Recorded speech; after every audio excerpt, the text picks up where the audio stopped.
அனைவருக்கும் இனிய அன்பு மாலை வணக்கம். ஒவ்வொரு வாரமும், ஒவ்வொரு நாளும், ஒவ்வொரு நிகழ்வினை சென்னெக்ஸஸ் கலை மற்றும் கலாச்சார மன்றம் நடத்தி வருகின்றோம். அவ்வகையில் இன்று திங்கட்கிழமை, இன்று கதையாடல் மற்றும் நேர்காணல் நேரம்.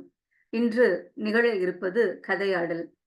கதை என்பது அனைவருக்குமே பிடித்தமான ஒரு விஷயம். சிறுவராக இருக்கட்டும், பெரியவராக இருக்கட்டும், அனைவருக்குமே கதை என்றாலே மிகவும் பிடிக்கும். எந்த ஒரு விஷயத்தையும், அறிவுறுத்தலையும் நாம் கதை வடிவில் கூறினோம் என்றால், அது மனதில் பசுமரத்து ஆணி போல எளிதாக பதியக்கூடும். ஆதலால் இந்த கதையாடல் நிகழ்வின் மூலமாக பற்பல நல்ல கருத்துக்களை மக்களிடையே கொண்டு சேர்ப்பதுதான் எங்களுடைய உயர்ந்த நோக்கம். அதன் அடிப்படையிலே கதையாடல் நிகழ்வானது இன்று நடைபெற உள்ளது. ஒரு சிறு கதையின் மூலமாக இந்த நிகழ்வினை தொடங்க விரும்புகின்றேன். அ நம்மளுடைய செல்வத்தை, அதாவது பணத்தை ஒரு சரியான முறையில நம்ம ஒரு முதலீடு செய்யும் பொழுது தான், அத செலவழிக்கும் பொழுது தான் நமக்கு நிறைவான மனது கிடைக்கும் அப்படின்றதற்கான ஒரு சிறிய கதையுடன் இந்த நிகழ்வினை நாம் தொடங்குகின்றோம். ஒரு ஊர்ல ஒரு முனிவர் அவருடைய ஆசிரமம் இருந்தது. அந்த ஆசிரமத்துக்கு பலரும் வந்து போவதாக இருந்தார்கள். அவர்களுக்கு மரியாதை செலுத்த வரும்பொழுது, முனிவருக்கு பார்க்க வரும்பொழுது நெறைய நபர்கள் பழங்கள்லாம் வாங்கிட்டு வருவாங்க. ஆரஞ்சு, ஆப்பிள் இது மாதிரியான பழங்கள்லாம் வாங்கிட்டு வந்து பார்ப்பது உண்டு. ஒரு நாள் அந்த நாட்டிலேயே இருக்கக்கூடிய ஒரு மிகப்பெரிய ஒரு பணக்காரர் அந்த முனிவர் கிட்ட வராரு. அப்படி அ வ வந்து அவர் என்ன சொல்றாருன்னா, "எனக்கு எல்லாமே இருக்கு. பணம் நெறையா இருக்கு. ஆனா எனக்கு மனசுல அமைதியே இல்ல, நிம்மதியே இல்ல. அத தேடி தான் நான் வந்திருக்கேன். அதுக்கு நான் என்ன பண்ணணும்?" அப்படின்ட்டு அவரு கேட்கிறாரு. உடனே அதற்கு அவர் சொல்லக்கூடிய அந்த முனிவர் என்ன சொல்றாரு அப்படின்னா, "நீ இன்றைய பொழுது முழுவதும் எனது கூடவே நீ அமர்ந்திரு. இங்க என்ன நடக்குதுன்றத நீ கவனி" அப்படின்னு சொல்றாரு. அவரும் செல்வந்தரும் சரின்னு சொல்லிட்டு முனிவர் பக்கத்திலேயே அமர்ந்துக்கிறாருங்க. வரவங்க பழங்கள் இதெல்லாம் கொண்டு வராங்க. அத முனிவர் என்ன செய்றாருன்னா, ஒரு சிலத மட்டும் எடுத்து வச்சுட்டு மத்தத வரக்கூடியவங்களுக்கே கொடுக்குறாங்க. ஒரு குழந்தைகளுக்கு, இல்ல வரக்கூடிய பெண்களுக்கு அவர் கொடுத்து மகிழ்றாரு. அவங்களும் அத வாங்கிட்டு போறப்போ அவ்ளோ சந்தோஷமா, ஒரு பிரசாதம் கிடைச்ச மாதிரி ஒரு மகிழ்ச்சியோட அவங்க வாங்கிட்டு போறாங்க. இது மாரி வந்துட்டு போறத பார்த்துட்டே இருக்காங்க. அ கொஞ்ச நேரம் கழிச்சு அவரு கேட்கிறாரு, "உனக்கு ஏதாவது புரிஞ்சுதா?" அப்படின்ட்டு. "இன்னும் புரியலையா?" அப்படின்னோன, "சரி அப்ப இன்னும் சற்று நேரம் இருங்க" அப்படின்னு சொல்லிடுறாங்க. அதுக்கப்புறம் தன்னுடைய உதவியாளர கூப்பிடுறாங்க. உதவியாளர கூப்ட்டு அந்த பழம்லாம் அங்க வைத்து அங்க இருக்கக்கூடிய ஒரு 4, 5 குழந்தைகள கூப்பிடுறாங்க. அந்த குழந்தைங்கள்ட்ட சொல்றாங்க, "இங்க இருக்கக்கூடிய பழங்கள்லாம் உங்களுக்கு தான். எவ்வளவு வேணுமோ எடுத்துக்கோங்க" அப்படின்னு சொல்லிட்டு. அதுல ஒரு குழந்தை என்ன பண்ணுதுன்னா, ஒரு பழத்த மட்டும் எடுத்துட்டு போகுது. ஒரு குழந்தை 2 கையிலயும் அ ஒ ஒ ஒவ்வொரு கையிலயும் ஒவ்வொரு பழம்ன்ட்டு 2 பழத்த எடுத்துட்டு போகுது. ஒரு குழந்தை அப்படியே அள்ளிட்டு போகுது. கீழ அங்கேயும் இங்கேயும் சிதறுது. இது மாரியாக அது போயிட்டு இருக்கு. ஆ இந்த மாதிரியான சூழல்லாம் அங்க நடந்துகிட்டு இருக்கு. ஓகேங்களா. கொஞ்சம் உடம்பு அப்போ முடியல. அந்த முனிவர் கேட்கிறாரு. "இப்ப நீ பார்த்தியா? என்ன புரிஞ்சுகிட்ட?" வைரல் ஃபீவர் அப்படின்னு மாரி இருக்கு. கேட்கிறாரு. அதற்கும் அந்த செல்வந்தர் "எனக்கு ஒண்ணும் புரியல" அப்படின்னு சொல்றாங்க. அப்போ ஒரு முனிவர் சொல்றாராம், "இங்க காணிக்கையாக பழங்கள் வருவது மாதிரி தான் உனக்கு சதீஷ் ஒருத்தரு செல்வங்கள் கிடைக்கும். வந்துகிட்டு இருக்கு. அவரு இப்ப HDFC காணிக்கை மாரி தான் உனக்கு செல்வங்கள் வந்துகிட்டு இருக்கு. அத நான் இப்போ எனக்கு வந்திருக்க பழங்கள முழுவதுமாக நான் வைத்துக் கொள்ளவில்லை. தேவையானவற்றை மட்டும் நான் வைத்துக்கொண்டு, மற்றவர்களுக்கு நம்ம குடுக்குறோம். அது மற்றவர்கள் அத நம்ம கொடுக்கும் பொழுது, அவங்க அத எப்படி வாங்கிக்கிறாங்கன்னு பாருங்க. சில பேர் பத்திரமா வாங்கிக்கிறாங்க. சில பேர் பக்குவமா வாங்கிக்கிறாங்க. சில பேர் ஆசைப்பட்டு அதிகமா வாங்கி அத வீணாக்கி கீழ சிந்திட்டு போறாங்க. இது மாதிரியான சூழல்லாம் இருக்கு. அப்போ உன்கிட்ட வந்திருக்கக்கூடிய அந்த செல்வத்தை நீ மற்றவர்களுக்கு பகிர்ந்து கொடுக்கும் பொழுது தான், அது சிறப்பானதாக இருக்கும். அது நம்மள்ட்ட சேர, சேர, சேர நமக்கு மன உளைச்சல் தான் அதிகமாகும். நீயும் மகிழ்ச்சியா இரு, மற்றவர்களுக்கு கொடுத்து நீ மகிழ்ச்சியா இருக்கிறப்ப, அந்த மகிழ்ச்சி ரெட்டிப்பாக்கும் அப்டின்ட்டு அவரு சொல்றாங்களாம். அதனால நீ சம்பாதிப்பது எல்லாத்தையுமே கொடுக்கணும்னு அவசியம் இல்ல. சம்பாதிப்பதுல ஒரு பகுதி நீ தானமாக கொடு. நீ ரொம்ப சிறப்படைவாய் அப்டின்ட்டு அவர் சொல்லியிருக்காங்க. இந்த கதை செல்வத்தை மட்டுமல்லங்க. நீங்க கல்வி கற்றிருக்கீங்க. ஒரு விஷயத்த நீங்க தெரிஞ்சிருக்கீங்கன்னா, அந்த விஷயத்தை கூட நீங்க மற்றவர்களுக்கு பகிர்ந்து கொடுக்கும் பொழுது, அதற்கான கிடைக்கக்கூடிய அந்த மகிழ்ச்சி ரெட்டிப்பாகும். கொடுக்கும் பொழுது தான் அப்படியே மகிழ்ச்சி இரட்டிப்பாகிறது. கொடுப்பதில் அ அன்பு பெருசா, பெறுவதில் அன்பு பெருசா அப்படின்னா, கொடுப்பதில் தான் பெருசு அப்படின்னு சொல்லுவாங்க. அதே மாரி நாமும் நம்ம கிட்ட இருக்கக்கூடிய கல்வி செல்வம் முதற்கொண்டு அனைத்து செல்வங்களையுமே நமக்கு தேவையானவற்றை போக மற்றவற்றை மற்றவர்களுக்கும் நம்ம பகிர்வோமாக. அதன் மூலம் நிம்மதி, மனம் அமைதி பெறுவோமாக. அ இப்ப எனக்கு தெரிந்த ஒரு கதையில இருந்து நம்ம தொடங்கியிருக்கோம். இங்க இருக்கக்கூடியவர்கள் நீங்கள் கதையை கூறி, அதனால் தெரிய வரக்கூடிய கருத்துக்களையும் நீங்கள் கூறினீர்கள் என்றால் மிக்க மகிழ்ச்சியாக இருக்கும். முதலில் அறிவன் அவர்களை அழைப்போம். அறிவன் ஐயா வாருங்கள் கதை சொல்ல.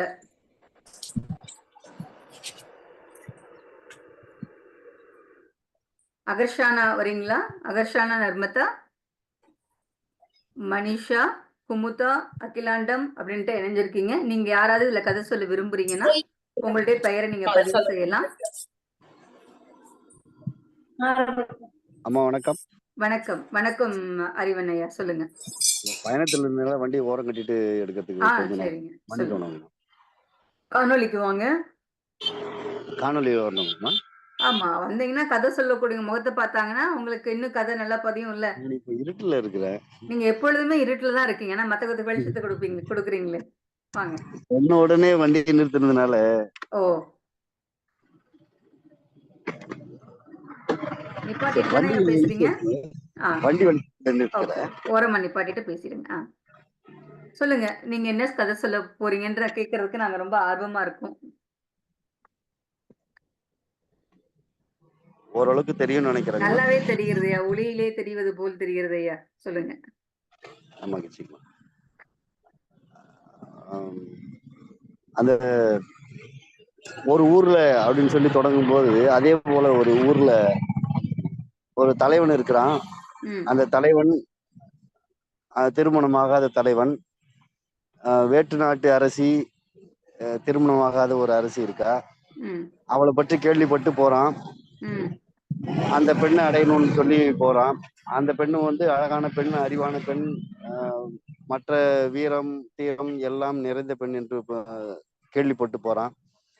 இவனும் அது எல்லாவற்றிலும் சிறந்தவன். அந்த நாட்டுக்கு போகும்போது அந்த நாட்டுல பலதரப்பட்ட கட்டுப்பாடுகள் இருக்கு. அந்த கட்டுப்பாடுகள்லாம் கடந்து வென்று இவன் போறான். போன பிறகு அந்த பெண்ணை சந்திக்க முடியாம ஒரு சூழ்நிலையில தத்தளிக்கக்கூடிய ஒரு மனநிலையா இருக்கு. ஏன்னா அவ இளவரசி கோட்டைக்குள்ள இருக்கிறா, வெளியே வராத ஒரு சூழ்நிலை. அந்த பெண்ணை வந்து இவனுக்கு சந்திக்கிற வாய்ப்பே இல்லாம இருக்கு. அப்போ ஒரு போட்டி ஏற்பாடு செய்யறாங்க. அந்த போட்டி என்னவென்றா, சிங்கத்தை அடக்க வேண்டும். அந்த சிங்கத்தை அடக்கும்போது அரசி அரசன் எல்லாரும், இளவரசி எல்லாரும் இருப்பாங்க அப்படிங்கிற ஒரு சூழ்நிலை வருது. அந்த சிங்கம் எப்படிப்பட்ட சிங்கம் என்றா,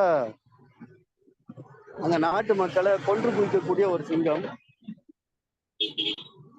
அது வந்து கட்டுப்பாடு இல்லாத ஒரு இடத்துல இருக்கு, கட்டுப்பாட்டுக்குள்ள இருக்கக்கூடிய இடத்துல இல்ல. அப்போ அந்த இடத்துல போயிட்டு சிங்கத்தை அடக்கி கொண்டு வர வேண்டும் அப்படிங்கிறது அந்த போட்டியோட ஒரு இது. அவங்களுக்கு வந்து கேட்கக்கூடியதை தருவோம் அப்படின்னு சொல்லி அரசர் அறிவிக்கிறாரு. இது நல்ல வாய்ப்பு அப்படின்னு சொல்லிட்டு அந்த வாய்ப்பை அவன் பயன்படுத்திக் கொள்றான். சிங்கத்தை அடக்குறான். சிங்கத்தை அடக்கும்போது ஊர் மக்கள், நாட்டு மக்கள் எல்லாரும் பார்க்கிறாங்க. அரசியும் பார்க்கிறா. அரசியும் வியந்து பார்க்கிறா. அந்த அரசிக்கும் இவனை ரொம்ப பிடித்திருக்குது. அதற்கு பிறகு வழக்கம் போல திருமணம் நடக்குது. இதுல இந்த கருத்துல சொல்ல வேண்டியது என்னவென்றா, அவனுக்கு எவ்வளவு பெரிய தடைகள் வந்த போதும், பெரிய கதை நான் சுருக்கி சொல்றேன், காலம் கருதி சுருக்கி சொல்றேன். அந்த தனக்கு எவ்வளவு இடையூறு வந்தாலும், தான் ஒரு எண்ணத்தை நோக்கி போறோம், ஒரு பயணப்படுறோம் அப்படின்னு சொல்லும்போது, அந்த பயணத்துல எப்படிப்பட்ட இடையூறு இருந்தாலும், அது நடக்குமா நடக்காதா என்ற ஐயம் இருந்தாலும், ஐயத்தை எல்லாம் கடந்து ஒரு தீர்க்கமான எண்ணி எண்ணி அங்கு எய்துப என்ற அளவிலே சிங்கத்தோட போட்டி போறதா என்றெல்லாம், அதுவும் கட்டுக்கடங்காத சிங்கம் என்றெல்லாம், அதுவும் காட்டு சிங்கம் என்றெல்லாம் கூட அஞ்சம், அந்த அச்சம் எதுவுமே இல்லாமல் தன்னுடைய இலக்கை அடைவதற்காக அவன் மேற்கொண்ட முயற்சிக்கான அது வெற்றியாக நாம் இங்கே எடுத்துக்கொள்ள வேண்டும் என்ற அளவிலே என்னுடைய கதையை முடித்துக் கொள்கிறேன். நன்றி, வணக்கம். நன்றி, நன்றிங்கய்யா. எந்த ஒரு காரியமாக இருந்தாலும் முயற்சி செய்யணும், விடாமுயற்சியோட இருக்கணும், தொடர்ந்து செயலாற்றணும். அப்ப நமக்கு அது கிடைக்கும் அப்படின்னு சொன்னீங்க. அது காதலாக இருந்தாலும் சரி, அன்பாக இருந்தாலும் சரி, ஒரு நாம் தேடக்கூடிய ஒரு பணி, கிடைக்கக்கூடிய ஒரு நிகழ்வு எதுவாக இருந்தாலும் சரி, விடாமுயற்சியுடன் செயல்பட்டோம் அப்படின்னா நிச்சயம் நமக்கு அது கிடைக்கும் இல்லைங்களா? 6 அடி சுவரு தான் ஆசையை மறைக்குமா கிளியே அப்படின்ற மாதிரி, எவ்வளவு பெரிய கோட்டை சுவர்ல இருந்தாலும் என்ன, பிடிச்சிச்சு அப்படின்னா கல்யாணம் பண்ணியே ஆகும் அப்படின்ற ஒரு சூழல் மாதிரி. மகிழ்ச்சி. அடுத்ததாக இங்க கதை சொல்லக்கூடியவர்கள் இருக்கிறீர்களா? குமுதா அவர்கள், மனிஷா அவர்கள் கதை கூறுகிறீர்களா? நம்ம வந்து இன்னொரு கதை வந்து அவங்க சொல்றதுக்கு முன்னாடி நம்ம சொல்லணும்ட்டு ஆசைப்படுறேன். இந்த கதை வந்து சின்ன வயசுல எல்லாருமே நீங்க கேட்டிருப்பீங்க. ஆனா இப்போ ஒ மறந்திருப்பீங்களா? இல்ல இந்த மாதிரியான கதைகள் இன்னமும் சொல்லிட்டு இருக்காங்களான்னு தெரியல. காக்கா கதையெல்லாம் கூட இன்னமும் சொல்லிட்டு இருக்காங்க. ஔவையார் வடை சுட்ட கதையெல்லாம் இன்னும் சொல்றாங்க. ஆனா இந்த கதை வந்து சொல்லப்படுதான்றது தெரியல. இது வந்து நான் ஸ்கூல் டேஸ்ல மாரல் கிளாஸ்ல சொல்லிக் குடுத்த ஒரு கதை தான். கோடாரி கதை அப்படின்னு சொல்லிட்டு, பேராசைப்படக்கூடாது அப்படின்ற ஒரு நன்னெறிக்காக சொல்லக்கூடிய ஒரு கதைய சொல்லுவாங்க. ஒரு விறகு வெட்டி, அவர் வந்து எப்பொழுதுமே விறகு வெட்டி தான் அவருடைய குடும்பத்த காப்பாற்றிக் கொண்டு வருகிறார். ஆ அப்படி வந்து ஒரு நாள் அவர் வந்து விறகு வெட்டிட்டு, அந்த களைப்பெல்லாம் நீங்குறதுக்காக, அங்க பக்கத்துல இருக்கக்கூடிய ஒரு ஆற்றங்கரைக்கு அவர் போறாரு. அந்த ஆற்றங்கரையில வந்து முகம் கழுவிட்டு, நீர் அருந்திட்டு வரலாம் அப்படின்ட்டு போறாரு. இளைப்பாறலாம் அப்படின்ட்டு. அப்படி போகும்போது அவருடைய கோடாரி வந்து அ ஆற்றுக்குள்ளார விழுந்துருது. ஆற்றுக்குள்ள விழுந்த உடனே அவரு வந்து ரொம்ப வருத்தப்பட்டு தேடுறாரு. அங்க இங்கன்னு தேடி பார்க்குறாரு, கிடைக்கல. ஏன்னா அவருடைய தொழிலுக்கு ஆதாரமாக இருக்கக்கூடியதே அந்த கோடாரி தான். இந்த கோடாரி தான் அவ்ளோ ஒரு ஆதரவாக அவருக்கு இருந்து எல்லாமே செய்து குடுத்துட்டு இருக்கு. அப்படி இருக்கிறப்போ அதையே அவரு தொலைச்சுட்டாருன்றப்ப ரொம்ப வருத்தம். ரொம்ப வருத்தத்தோட உளர உளர பார்க்குறாரு. எங்கேயுமே அவருக்கு கிடைக்கல. என்னடா செய்வது அப்படின்ட்டு உட்கார்ந்திருக்கும் பொழுது, ஒரு தேவதை வந்து அந்த ஆற்றுல இருந்து எழுறாங்க. எழுந்து கேட்குறாங்க. ஒரு தங்க கோடாரிய காமிச்சுட்டு, "என்னப்பா உன் கோடாரி காணாம நீ தேடிட்டு இருக்கியே, இந்த கோடாரி உன்னுடையதா?" அப்படின்ட்டு கேட்குறாங்க. அது தங்கத்தால செய்யப்பட்டிருக்கு. உடனே "இல்லங்கம்மா, எனக்கு அவ்ளோ பெரிய வசதியெல்லாம் அந்த தங்க கோடாரி என்னுடையது இல்ல" அப்படின்ட்டு அவரு சொல்றாரு. ஆ உடனே "அப்பா இவ்ளோ நல்லவரா?" அப்படின்னு சொல்லிட்டு உள்ளார போயிட்டு, வெள்ளியால செய்த கோடாரி எடுத்துட்டு வந்து அந்த அம்மா குடுக்குறாங்க. அப்பயும் அவர் சொல்றாரு, "இல்ல, இல்ல இதெல்லாம் என்னுடைய கோடாரி கிடையாது" அப்படின்ட்டு. அதுக்கப்புறம் இரும்பால செய்த ஒரு கோடாரி வந்து குடுக்குறாங்க. "இதுவும் என்னுடையது கிடையாதுங்கிறாங்க." 4வதா மரத்தால செய்த கோடாரிய குடுக்குறாங்க. இதுதான் என்னுடைய கோடாரி" அப்படின்னு சொல்லி அவர் வாங்கிட்டு அவரு போறாரு. உடனே அந்த தேவதை கூப்பிட்டு சொன்னாங்களாம், "உலகத்துல வந்து ஆசைப்படாத மனுஷனே கிடையாது. நீ இவ்வளவு ஒரு நற்குணத்தோட நீ இருக்கிற. உன்னுடைய கோடாரி தான் உனக்கு வேணும்னு இருக்கிற பார்த்தீங்களா? அதனால இந்த 3மே உனக்கு நான் பரிசா தரேன். மறுக்காம ஏத்துக்கணும்" அப்படின்னு சொல்லிட்டு அந்த 3 கோடாரியுமே குடுத்ததாக சொல்லுவாங்க. அந்த கொடாரிகள கொண்டு வந்து தன் வீட்ல தன்னுடைய மனைவி கிட்ட வந்து அவர் சொல்லிட்டு இருப்பாராம். இது மாதிரி நான் போனேன். இது மாரி நடந்தது. இது வேணுமா? இது வேணுமான்னு கேட்டாங்க. என்னோட கோடாரி இல்லன்னு நான் சொன்னேன். உடனே வந்து 3 கோடாரியுமே உனக்கே நான் தரேன்னு சொல்லிட்டு, என் கோடாரியும் குடுத்துட்டு 3 கோடாரியும் சேர்த்து குடுத்தாங்க. அப்டின்ட்டு அவர் மகிழ்ச்சியா அவரு சொல்லிட்டு இருக்கிறத பக்கத்து வீட்டுக்காரர் கேட்டுடுவாரு. அந்த அம்மினி கேட்டுருவாங்க. பக்கத்து வீட்டு அம்மினி கேட்டுட்டு, உடனே ஓடி போய் தன்னுடைய கணவர்ட்ட விஷயத்த சொல்லி, "நீங்க போங்க, நீங்க போங்க. ஆத்துக்குள்ளார போங்க. போய் இந்த கோடாரிய போடுங்க. இது மாரி கேட்பாங்க. நீங்க சொல்லுங்க. சொல்லிட்டு அதெல்லாம் வாங்கிட்டு வந்துருங்க" அப்படின்னு சொல்லிட்டு இவங்க சொல்லிடுவாங்க. இந்த இந்த லேடி என்ன பண்ணுவாங்கன்னா, அந்த பக்கத்து வீட்ல கேட்கிறத ஒட்டு கேட்டுட்டு, பதறி போயி தன்னுடைய வீட்டுக்காரர்ட்ட சொல்லி, பேராசையின் காரணமாக, அத அவர் கேட்டும் உள்வாங்கியும் உள்வாங்காம தொரத்தி விட்டு, "போங்க, போங்க, போங்க. போய் வாங்கிட்டு வாங்க" அப்படின்னு சொல்லி தொரத்தி விட்டுர்றாங்க. மனைவி சொல்லே மந்திரம் இல்லையா? அவரால ஒண்ணும் சொல்ல முடியல. சரின்ட்டு அதே மாரி போறாரு. போயிட்டு இதுல விழுவுறாரு. அ அ வேணுக்குன்னே போட்டுறாரு கோடாரிய அந்த ஆத்துக்குள்ளார. ரொம்ப அழுவுற மாரி நடிக்கிறாரு. உடனே அந்த தேவதையும் வருது. "என்னப்பா அழுவுற? என்ன ஆச்சுன்னு?" கேட்ட உடனே கேட்ட உடனே இது மாரி "என்னுடைய கோடாரி வந்து விழுந்துருச்சுங்கம்மா" அப்படின்னு சொல்றாங்க. இந்த அப்படின்ட்டு உள்ளார போயிட்டு ஒரு தங்க கோடாரி எடுத்துட்டு வந்து காமிக்கிறாங்க. ஒரு இரும்பு கோடாரி எடுத்துட்டு வந்து காமிக்கிறாங்க. உடனே இத பார்த்துட்டு "இல்ல, இல்ல இது என்னுடைய கோடாரி இல்ல" அப்படின்னு சொல்லிடுறாங்க. அடுத்தது சில்வர் கோடாரி எடுத்துட்டு வந்து காமிக்கிறாங்க. "இதுவும் என்னுடைய கோடாரி இல்லன்னு" அவர் சொல்லிடுறாரு. அதுக்கப்புறமா தங்க கோடாரிய வந்து காமிச்ச உடனே, "ஆமா, ஆமா இதுதான் என்னுடைய கோடாரி" அப்படின்ட்டு அவர் சொல்றாரு. அப்ப வந்து அந்த தேவதை சொல்றாங்க, "இவ்ளோ பேராசையா உனக்கு? நீ வந்து உன்னுடைய போட்டது மரத்தால ஆன கோடாரி தான் நீ வந்து கொண்டு வந்திருந்த. அததான் நீ போட்டிருந்த. ஆனா இத வந்து உன்னுடைய கோடாரின்னு சொல்றியே! உனக்கு அந்த கோடாரியும் கிடையாது போ! அப்படின்னு சொல்லி தொரத்தி விட்டுருவாங்களாம். இவர் வந்து வேதனையோட வீட்டுக்கு வந்து தன்னுடைய மனைவிட்ட சொல்வதாக சொல்லுவாங்க. எதுக்கு இது சொல்றோம் அப்படின்னா, பேராசை பெருநஷ்டம் அப்படின்னு சொல்லுவாங்க. "பதறிய காரியம் சிதறும், பேராசை பெருநஷ்டம்" அப்படின்னு சொல்லக்கூடிய ஒரு விஷயத்திற்காக நான் சின்ன அ மாணவியா இருக்கப்ப படிக்கிறப்போ, இது மாதிரியான கதைகள்லாம் எங்களுடைய வகுப்பு ஆசிரியர்கள் எங்களுக்கு சொல்வது உண்டு. அதுபோல இன்னைக்கும் இந்த கொடாரி கதை இருக்கான்றது எனக்கு தெரியல. அதனால உங்கள்ட்ட அத ஷேர் பண்ணிக்கணுன்ட்டு நான் ஆசைப்பட்டேன். இது மாதிரி நம்ம உடைய பொருளுக்கு நாம ஆசைப்படுறதில்ல. நியாயமான ஆசைப்பட்டு நம்ம இருந்தோம் அப்டின்னா, நிச்சயம் பல விஷயங்கள் நம்மள தேடி வரும். நம்ம வந்து நம்மள்ட்ட இருக்கக்கூடிய பொருள விட மற்றவர்கள்ட்ட இருக்கக்கூடிய பொருள ஆசைப்படுறோம். அத விட ஒரு பெரிய விஷயங்களுக்கு நம்ம பேராசைப்படுறோம் அப்டின்னா, அது இருப்பதும் இல்லாமல் தான் போகும் அப்படின்னு சொல்லக்கூடிய ஒரு நீதிக்கரைய உங்கள்ட்ட சொல்லிக்கிட்டு, அ அடுத்த கதை சொல்லக்கூடிய நபர்கள் யார் அப்படின்ட்டு நம்ம பார்க்கலாம். மதுரையில இருந்து வழக்கறிஞர் சதீஷ்குமார் ஐயா அவர்கள், கவிஞர் அவர்கள் இணைஞ்சிருக்காங்க. அவர் எப்பொழுதுமே ஒரு அற்புதமான ஒரு உண்மை கதையோட வருவாரு. வரலாற்று சம்பவம் தான் உண்மை கதை. அதான் வரலாற்றுனா வரலாற்று காலத்துல இருக்கக்கூடியது நான் சொல்ல வரல. அவர் வாழ்ந்த காலகட்டத்துல அவர் கூட பழகக்கூடிய மனிதர்களுடைய ஒரு உண்மையான கதைகளை எடுத்து வந்து சொல்வது அவரது இயல்பு. அதன் வகையிலே இன்று அவர் என்ன கதையை கூறப் போகிறார் என்று கேட்பதற்கு நானும் ஆவலுடன் இருக்கின்றேன். நீங்களும் இருப்பீர்கள் என்று நம்புகின்றேன். வாருங்கள், மதுரையிலிருந்து கவிஞர் சதீஷ்குமார் ஐயா அவர்களே. வணக்கம். அன்பான அவையை வணங்கி, இன்னைக்கு கதையாடல் நேரம் அப்படின்றதே ஒரு 5 நிமிடத்துக்கு முன்னாடி தான் எனக்கு தெரிஞ்சது. நான் ஏற்கனவே யோசித்து வைத்திருந்ததால் என்னிடம் நிறைய ஸ்டாக் இருக்கு, அதனால வந்து பிரச்சனை இல்லை, உடனே இம்மிடியேட்டா சொல்ற மாதிரியான இன்றைக்கு சொல்ல போதும் இன்னும் கொஞ்சம் உருக்கமான கதை. இந்த கதையில் பெரும்பாலும் நான் வந்து உண்மை கதைகள்ன்றதுனால அந்த பெயர்கள்லாம் தவிர்த்துருவேன். இந்த கதையிலும் பெயர் தவிர்க்க வேண்டிய கட்டாயம். நான் வந்து ஊரையும் கூட அதுல தவிர்த்துருவேன். எனக்கு வந்து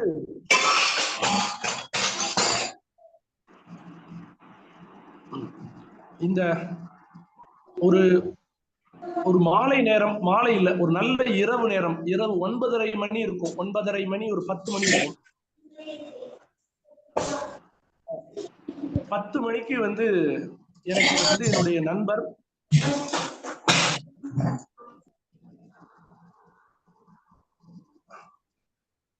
ஐயா ப்ரொசீட் பண்ணவா இல்ல ஒரு மாதிரி சொல்லுங்க, நான் மியூட் பண்ணிட்டேன். என்னுடைய நண்பர், என் கூட வேலை பார்க்கக்கூடிய என்னுடைய சீனியர் அலுவலகத்தில் என்னோடு உடன் இருந்த நண்பர், ஒரு மிக பெரும் பணக்காரர், வழக்கறிஞர், தொழில் செய்யக்கூடியவர். அவர் எனக்கு ஒரு இரவு 9 மணிக்கு எனக்கு ஒரு போன் பண்றாரு. போன் பண்ணி என்ன சொல்றாரு அப்படின்னா, அவர் என்ன வந்து தலைன்னு கூப்பிடுவாரு.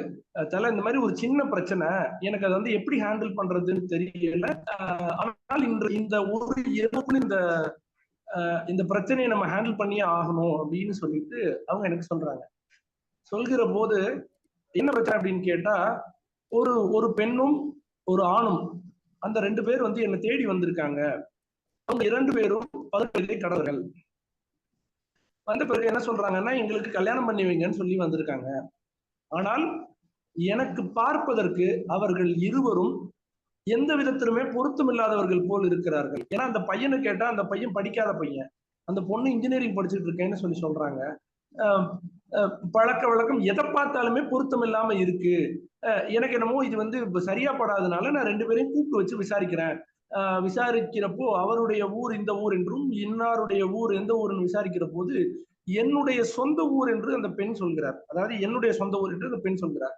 சொல்கிற போது எனக்கு என்னன்னா, இல்ல, இது வந்து நான் காதல் திருமணங்களை ஆதரிக்கக்கூடிய ஒரு ஆள், ஆனால் இந்த இருவரை பார்க்கிற போது படிக்காத, முற்றிலும் படிக்காத ஒரு பையன், நல்ல ப்ரொஃபஷனல் கோர்ஸ் படிச்சுக்கிட்டு இருக்கக்கூடிய ஒரு பொண்ணு, இதை பாக்குறப்போ எனக்கு என்னமோ இது சரியா படல, எல்லா விஷயத்திலுமே ஒரு இது இருக்குன்னு சொல்லிட்டு, என்னால் அவர்களை ஒரு இரவு காப்பாற்றி வைக்க முடியும், அதற்குள்ளாக அந்த குடும்பத்திற்கு நீங்கள் தகவல் தெரிவிக்க வேண்டிய பொறுப்பு உங்களுடைய பொறுப்புன்னு சொல்லி சொல்றாங்க. ரொம்ப பெரிய பொறுப்பு எனக்கு.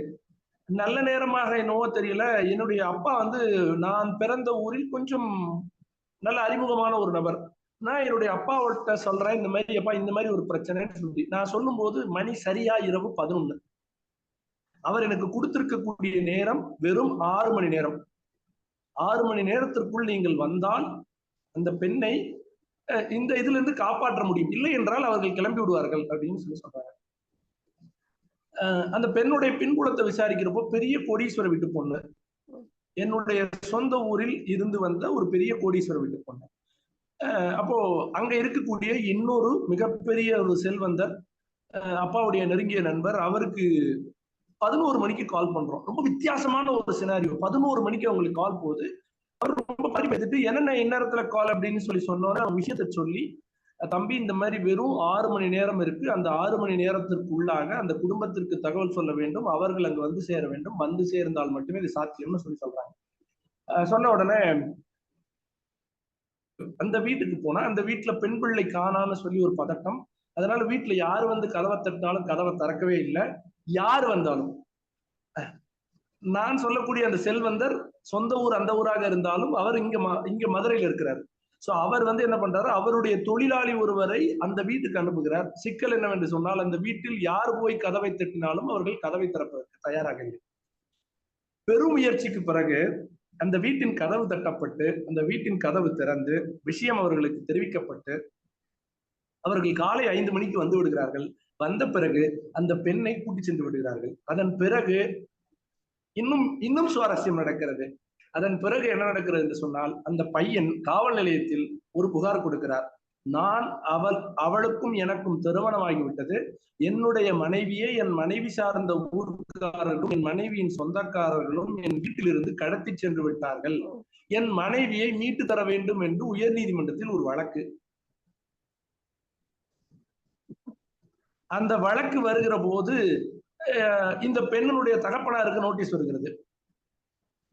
மீண்டும் அவர்கள் என்னிடம் வருகிறார்கள். வருகிற போது நான் அந்த பெண்ணை கூப்பிட்டு ஒரு 2 நாட்கள் வகுப்பெடுக்கிறோம். ஏனென்று சொன்னால் அங்கு யார் பேச்சும் ஈடுபடாது. அந்த பெண் அங்கே என்ன சொல்ல போகிறாரோ அதுதான் நீதிமன்றம் வேதவாக்காக எடுத்துக்கொள்ளும். நான் சொன்னது ஒன்றே ஒன்றுதான். அது பொருத்தமா இருக்கா இல்லையா என்பதெல்லாம் எனக்கு தெரியாது. நீ ஒருவேளை நான் செய்தது உனக்கு தவறாக கூட தெரியலாம். ஆனால் எனக்கு ஒரு தங்கை இருந்தால் நான் என்ன செய்வேனோ அதைத்தான் செய்தேன். கூடுதல் தகவல், நானும் காதல் திருமணம் தான் செய்திருக்கிறேன். அதையும் இங்க பதிவு பண்ணணும் இல்லையா? இருந்தாலும் ஒரு ஒரு ஒரு நமக்கு பார்த்த மாத்திரத்தில் தெரியும் அந்த காதல் எந்த அளவில் போய் நிற்கும் என்று தெரியும். அப்படியான ஒரு இது. அதனால இதெல்லாம் நான் பண்ணியிருக்கேன். எனக்கு நீ அங்கே ஏதாவது மாட்டி சொன்னால் உன் தந்தை உன் தாய் நான் உட்பட எல்லாரும் ஜெயிலுக்கு தான் போகணும்னு சொல்லிட்டு இது ஒரு பொய்யா சொன்ன விஷயம். ஆனா உண்மை என்னன்னா அந்த பெண் சொல்லக்கூடிய வார்த்தையில் தான் இந்த மொத்த வழக்கம் இருக்கிறது. அவள் அரை மனதாகவே நான் சொல்லக்கூடியவர்களை கேட்டுக்கொண்டே இருக்கிற போது அந்த வழக்கு விசாரணைக்கு வருகிறது. அந்த பெண் நீதிமன்றத்தில் ஆஜர்படுத்தப்படுகிறாள். ஆஜர்படுத்தப்படுகிற போது அவரிடம் கேட்கப்பட்ட கேள்வி, இந்த பையனை உங்களுக்கு தெரியுமா? தெரியும். இந்த பையனை நீங்கள் காதலித்தீர்களா? இல்லை. இந்த பையனோடு உங்களுக்கு திருமணம் நடந்ததா? இல்லை. நீங்கள் கடத்தப்பட்டீர்களா? இல்லை. அடுத்த கேள்வி, இந்த பையனை எப்படி தெரியும்? இவருக்கு எப்படி உங்களுடைய நம்பர் கிடைச்சது? இந்த பையனை தெரியும் அப்படின்னு சொன்னா எப்படி தெரியும், எப்படி கிடைச்சது அப்படின்னு சொன்னோன்னே நான் இவர் ஒரு செல்போன் கம்பெனிலயும் அங்கேயோ வேலை பார்த்தாரு. அப்போ நான் ரிப்பேர் பண்ண கொடுக்குறப்போ அந்த கம்பெனியோட நண்பர் அவரு, அந்த ஓனருடைய நண்பர், அதன் மூலமாக பெற்றுக்கொண்டார். அவர் மூலமாக பழக்கம். இவர் நண்பர்களுடைய இவருக்கும் எனக்கும் எந்த விதமான தொடர்பும் இல்லை. நான் இவரை காதலிக்கவும் இல்லை. எங்களுக்குள் எந்த திருமணம் நடக்கவில்லை என்று சொன்ன பிறகு அந்த வழக்கு அந்த பெண்ணின் கூற்றை ஏற்றுக்கொண்டு அந்த வழக்கு முடித்து வைக்கப்பட்டது. இன்னும் சொல்ல போனால் அந்த பையனுடைய வழக்கறிஞர் மிக கடுமையா போராடுகிறார். திருமணம் நடந்தது ஆகும் என்று என்னென்னமோ சொல்லி பார்த்தார். நீதிமன்றம் ஒரே கேள்வி, திருமணம் நடந்தது என்று சொன்னால் திருமணம் நடந்ததற்கான சான்றிதழ் இருக்க வேண்டும், ஏதோ ஒன்று இருக்க வேண்டும் இல்லையா? அதை கொண்டு ப்ரொடியூஸ் பண்ணா அவங்களால எதையும் ப்ரொடியூஸ் பண்ண முடியல. இல்ல கோயில தாலி கட்டாங்கன்னு சொல்லிட்டு அப்ப அந்த ஜட்ஜி கூட கிண்டலா சொன்னாரு. அந்த நீதிமன்றத்துல அது பெரிய வழக்கறிஞர் அவரை பார்த்து கேட்டாரு, நீங்க கொண்டு வர எந்த கேஸுமே உண்மையா இருக்காது போல இருக்கு அப்படின்னு சொல்லி சும்மா நக்கலா கேட்டாரு. நக்கலா கேட்டுட்டு அந்த பெண்ணின் கூற்றை ஏற்று அந்த வழக்கு முடித்து வைக்கப்பட்டது. அதன் பிறகு ரொம்ப ஆச்சரியமான விஷயம், அந்த பெண்ணுக்கு நல்ல இடத்தில் திருமணம் நடந்து அந்த பெண் இன்னைக்கு அமெரிக்காவுல நல்ல அருமையான வாழ்க்கை வாழ்ந்து கொண்டிருக்கிறார். எனக்கு மிக மனநிறைவை தந்த ஒரு நிகழ்வான ஒரு விஷயம். இன்னும் சொல்ல போனா அந்த பெண்ணுடைய தகப்பனார் பெருங்கோடீஸ்வரர். அவர் என்ன பண்றாருன்னா, நான் இந்த வழக்கு நடத்துறதுக்கோ எதுக்குமே ஃபீஸ் வாங்கல. இது ஒரு மாதிரி ரொம்ப நெகிழ்ச்சியா போனதுனால இதுல ஃபீஸ் வாங்கல, விட்டாச்சு. அவர் என்ன பண்றாரு, என்னையும் அந்த நண்பர் எனக்கு போன் பண்ணி கூப்பிட்டார் இல்லையா, அவரையும் அவங்க வீட்டுக்கு வர சொல்லி, அதாவது அந்த நண்பருடைய வீட்டுக்கு ஒரு நல்ல 2 தட்டு நிறைய பழங்கள் எல்லாம் வச்சு அதுல 2 லட்சம் ரூபாய் பணத்தை வைத்து அவர் கொடுக்கிற போது சத்தியமாக எனக்கு எல்லா நேரமும் தேவைகள் இருக்கும். ஆனால் தேவைகள் இருக்கிறது என்பதற்காக வரக்கூடிய பணத்தை எல்லாம் எடுத்து பாக்கெட்டில் போடுகிற ஆளாக நம்ம இல்லை. அதுதான் உண்மை. ரொம்ப நிகழ்வு இன்னும் சொல்லல, எனக்கு கண்ணீர் படக்குன்னு அழுதுருவா. அதான் பெரிய பிரச்சனை. அதாவது என்னுடைய பிரச்சனைக்கு வராத அளவுக்கு யாரோ ஒருவரின் பிரச்சனைக்கு வரும். அதான் பிரச்சனைங்க. அப்போ நான் சொன்னேன், அழாம சொல்லுங்க சதீஷ்குமார், உங்களை பாராட்ட வேண்டிய நிலை. இந்த விஷயத்தை தைரியமா தன்னம்பிக்கையோட அழுத்தமா சொல்லுங்க. அந்த வார்த்தைய 2 லட்சம் ரூபாய் கொடுத்தாங்க, ஆனா எடுப்பதற்கு என் மனம் சிறிதும் துணியவில்லை. தைரியமா சொல்லுங்க. ஆமா. அப்ப அவங்க அதுக்கப்புறம் சொல்லி அவங்க கொடுத்த பழங்களை மட்டும் வாங்கிக்கிட்டு அவங்ககிட்ட வணக்கம் சொல்லி அவங்களை அனுப்பி விட்டாச்சு. அனுப்பி விட்டதற்கு பிறகு எனக்கு கிடைத்த ஒரு அற்புதமான உறவு யார் அப்படின்னு கேட்டா, அந்த பெண் அந்த பெண்ணிற்கு ஏதோ ஒரு வகையில் தூரத்து உறவினர். அம்மா நான் பேசுறது கேக்குதா?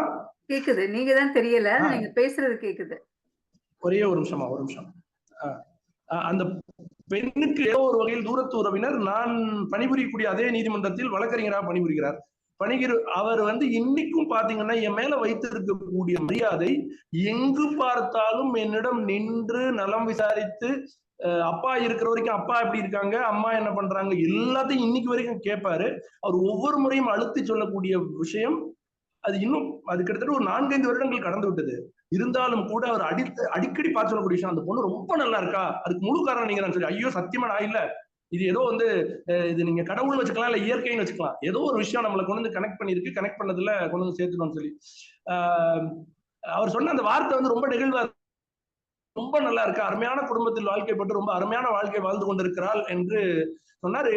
அதான் சில நேரங்களில் காசு கொடுக்காத மனநிறைவை சில செயல்கள் கொடுக்கும், அப்படியான இன்னொரு செயல் இது. அதனால இந்த கதையை உங்களோடு பகிர்ந்து கொண்டில் இந்த வாய்ப்பிற்கு நன்றி. நன்றி நன்றி. மகிழ்ச்சி சதீஷ்குமார் ஐயா. வழக்கம் போல் இன்றும் ஒரு உங்களுக்கு உங்களுடைய என்ன சொல்றது, வழக்குக்கு வந்த கதைகளில் ஒன்று உங்கள் நண்பர் மூலமாக வந்த கதை. இதுல ஒரே ஒரு கேள்வி மட்டும் உங்கள்கிட்ட கேட்கிறேன். அந்த பையன் உண்மையாலுமே அந்த பொண்ணை காதலித்திருந்தாரா? இல்ல ஒருவேளை அப்படி இருந்தால், நீங்கள் சொல்ற மிகச்சரியான கேள்வி. ஒருவேளை அப்படி இருந்தால் என்னுடைய பார்வை எப்படி இருக்கிறது சொன்னால், சதீஷ்குமார் எல்லா நேரங்களும் சரியா இருக்க வேண்டும் என்ற அவசியம் இல்லை. ஆனால் என்னுடைய பார்வை எப்படி இருக்கிறது என்று சொன்னால், வேண்டாம் என்று விட்டு சென்ற பெண்ணை மீட்டுக் கொண்டு வர வேண்டும், எப்படியேனும் அடைந்தே தீர வேண்டும் என்று வழக்கு போட்டு அதை பிடிவாதமாக செய்திருக்க வேண்டிய அவசியம் இருந்திருக்காது. இப்ப ஏன்ட்ட கேக்குறீங்கன்னு, உங்களுடைய குரல் கேட்கவில்லையே. எனக்கு என்ன சந்தேகம் அப்படின்னா, இருவரும் திருமணம் செய்து கொள்வதற்காகத்தான் வீட்டை விட்டு வந்திருக்காங்க. உங்களுடைய நண்பர்கிட்ட அடைக்கலம் ஆகியிருக்காங்க. அந்த பொண்ணு விருப்பப்பட்டு தான் வந்திருக்காங்க அப்படின்றப்போ, ஆனா உங்களுடைய இருவருடைய கணிப்பு இருவருக்கும் பொருத்தம் இல்லை அப்படின்ட்டு. அவர் ஒரு படிக்காத ஒரு நபர், இந்த பொண்ணு இன்ஜினியரிங் படிச்சிருக்காங்க, பணக்கார வீட்டு பொண்ணு, அதனாலேயே பொருத்தம் இல்லைன்னு நீங்க சொன்னதாகவும், இதனால நீங்க அவங்க வீட்டாருக்கு விஷயத்தை தெரிவித்து அவர்கள் அழைத்து போனார்கள் அப்படின்னு நீங்க சொன்னீங்க. ஓகே, நீங்க சொன்ன ஒரு விஷயம், இன்னைக்கு அவங்க அமெரிக்கால சிறப்பா வாழ்றாங்க அப்படின்னு சொன்னீங்க. அமெரிக்கால வாழ்றதுனாலயோ, பெரிய இடத்துல திருமணம் செய்து கொடுத்ததுனாலயோ, பணக்கார வீடுன்றதுனாலயோ, அந்த பொண்ணு இன்ஜினியரிங் படிச்சதுனாலயோ சிறப்பா இருக்காங்க அப்படின்ட்டு நமக்கு சொல்ல முடியுமா? இல்ல உண்மையாலுமே அந்த பொண்ணு திருப்தியோட தான் அந்த வாழ்க்கையை வாழ்ந்துகிட்டு இருக்காளா அப்படின்றது நமக்கு தெரியணும். உண்மையாலுமே ஒரு காதலித்து ஒரு காதல் படத்துல வரக்கூடிய ஒரு இளைஞன் மாதிரி ஒரு இளைஞன் இந்த இடத்துல ஆகியிருக்க கூடாது அப்படின்றதுதான் என்னுடைய எண்ணம். அதற்காகத்தான் இந்த கேள்வி உங்கள்கிட்ட நான் கேட்டேன். அந்த பையன் உண்மையாலுமே விருப்பத்துடன் இணைந்திருக்கின்ற பொழுது இந்த பொண்ணு பேச்சை கேட்டு. இன்னொரு கேள்வி என்னன்னா, பிடிச்சிருக்குதோ பிடிக்கலையோங்கிற ஒரு விஷயம் காதல் என்பதுல கிடையாது. அது மனம் ஒருமைப்பட்டு விட்டுடுச்சுனாவே அதை பிரிக்கணும்னு நினைக்கிறது மிகப்பெரிய பாவ செயல். அது யார் செஞ்சாங்கன்றது வேற விஷயம், ஏன் செஞ்சாங்கன்றது வேற விஷயம், அந்த பொண்ணு நல்லாவே இருக்குதுங்கிறது வேற விஷயம். நீங்க கேட்ட கேள்வியுடைய ஒரு சின்ன தொடர்பு தான் இந்த கேள்வி. அந்த பொண்ணு உண்மையிலேயே சந்தோஷமா இருக்குமா அப்படிங்கிற கேள்வியை மிக பெருசா நம்ம போட்டுக்கணும். ஆனால் அடைக்கலம் தேடி வந்தவர்களுக்கு இவர்கள் பொருத்தம் இல்லை என்று அவர்களை பிரித்து வைத்து அந்த பொண்ணு இப்ப நல்லா இருக்குதுன்னு சொல்றது எந்த விதத்திலும் நியாயம் இல்லை என்பது என்னுடைய தாழ்மையான வேண்டுகோள். இல்ல, நியாயம் இல்லைன்னு நான் சொல்ல வரல. உண்மையாலுமே அந்த பையன் விரும்பி இருந்தாங்க, மனசார விரும்பி இருந்தாங்க அப்படின்னா நீங்க சொன்னது அது ஏற்றுக்கொள்ளக்கூடியதாக இருக்கும். ஒருவேளை அந்த பையன் சரியில்லை அப்படின்னா இது ஓகே விரும்பிதானே இருப்பாங்க அப்படின்றது. இந்த இடத்துல அந்த பையனுடைய காதல் வீட்டுல அடைக்கலம் கொடுங்கன்னு கேட்டுட்ட பிறகு விரும்பாமல வெளியே வந்திருக்கோம். இல்ல எனக்கு அப்ப அந்த பொண்ணுடைய காதல் உண்மை இல்லாம இருந்திருக்கலாம். நிலைப்பாட்டே அல்ல. 4 பேர் சொன்னோன்னா மாறிடுச்சு அந்த பொண்ணு.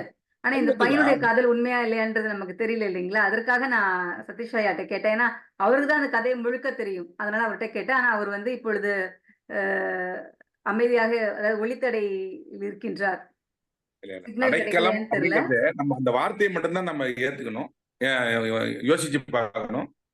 இது ரெண்டு, ஒரு ஆண் ஒரு பெண் காதல் வயப்படுவது என்பது இயல்பு. அதுல மதங்கள் வெளியில வராது, ஜாதிகள் எடுபடாதுங்கிறது அப்போயிலிருந்தே எங்களுடைய காலத்துல இருந்தே அது நிலை பெற்று வந்ததுதான். ஆனால் அபயம் தேடி வந்து விட்டார்கள் அப்படின்னு சொல்லி ஒரு நண்பர் இடத்துல வராங்க. அவருக்கு என்ன வேலை செய்யணும்? ஒண்ணு அந்த பொண்ணை சேர்த்து வைக்கிறதுக்கு ஒத்துக்கிட்டு உள்ள விடணும். இல்லைன்னா என்னால முடியாது, நீ எங்கேயாவது போயிடுமா, இங்க இருக்கக்கூடாது, நீங்க 2 பேரும் எங்களுக்கு தெரியாது அப்படின்னு சொல்லிருக்கணும். அதை விட்டு ஒருவேளை அவங்களை உள்ள வர வச்சுட்ட பிறகு ஒரு பெண்ணை மனசு மாத்துறதுங்கிறது ரொம்ப சாதாரண விஷயம். 10 ஆண்கள் சேர்ந்து ஒரு பெண்ணுடைய மனசை ரொம்ப சர்வசாதாரணமா மாத்திடலாம். ஆனா ஒரு ஆணுடைய மனசை மாத்துறதுக்கு வாய்ப்பே கிடையாது.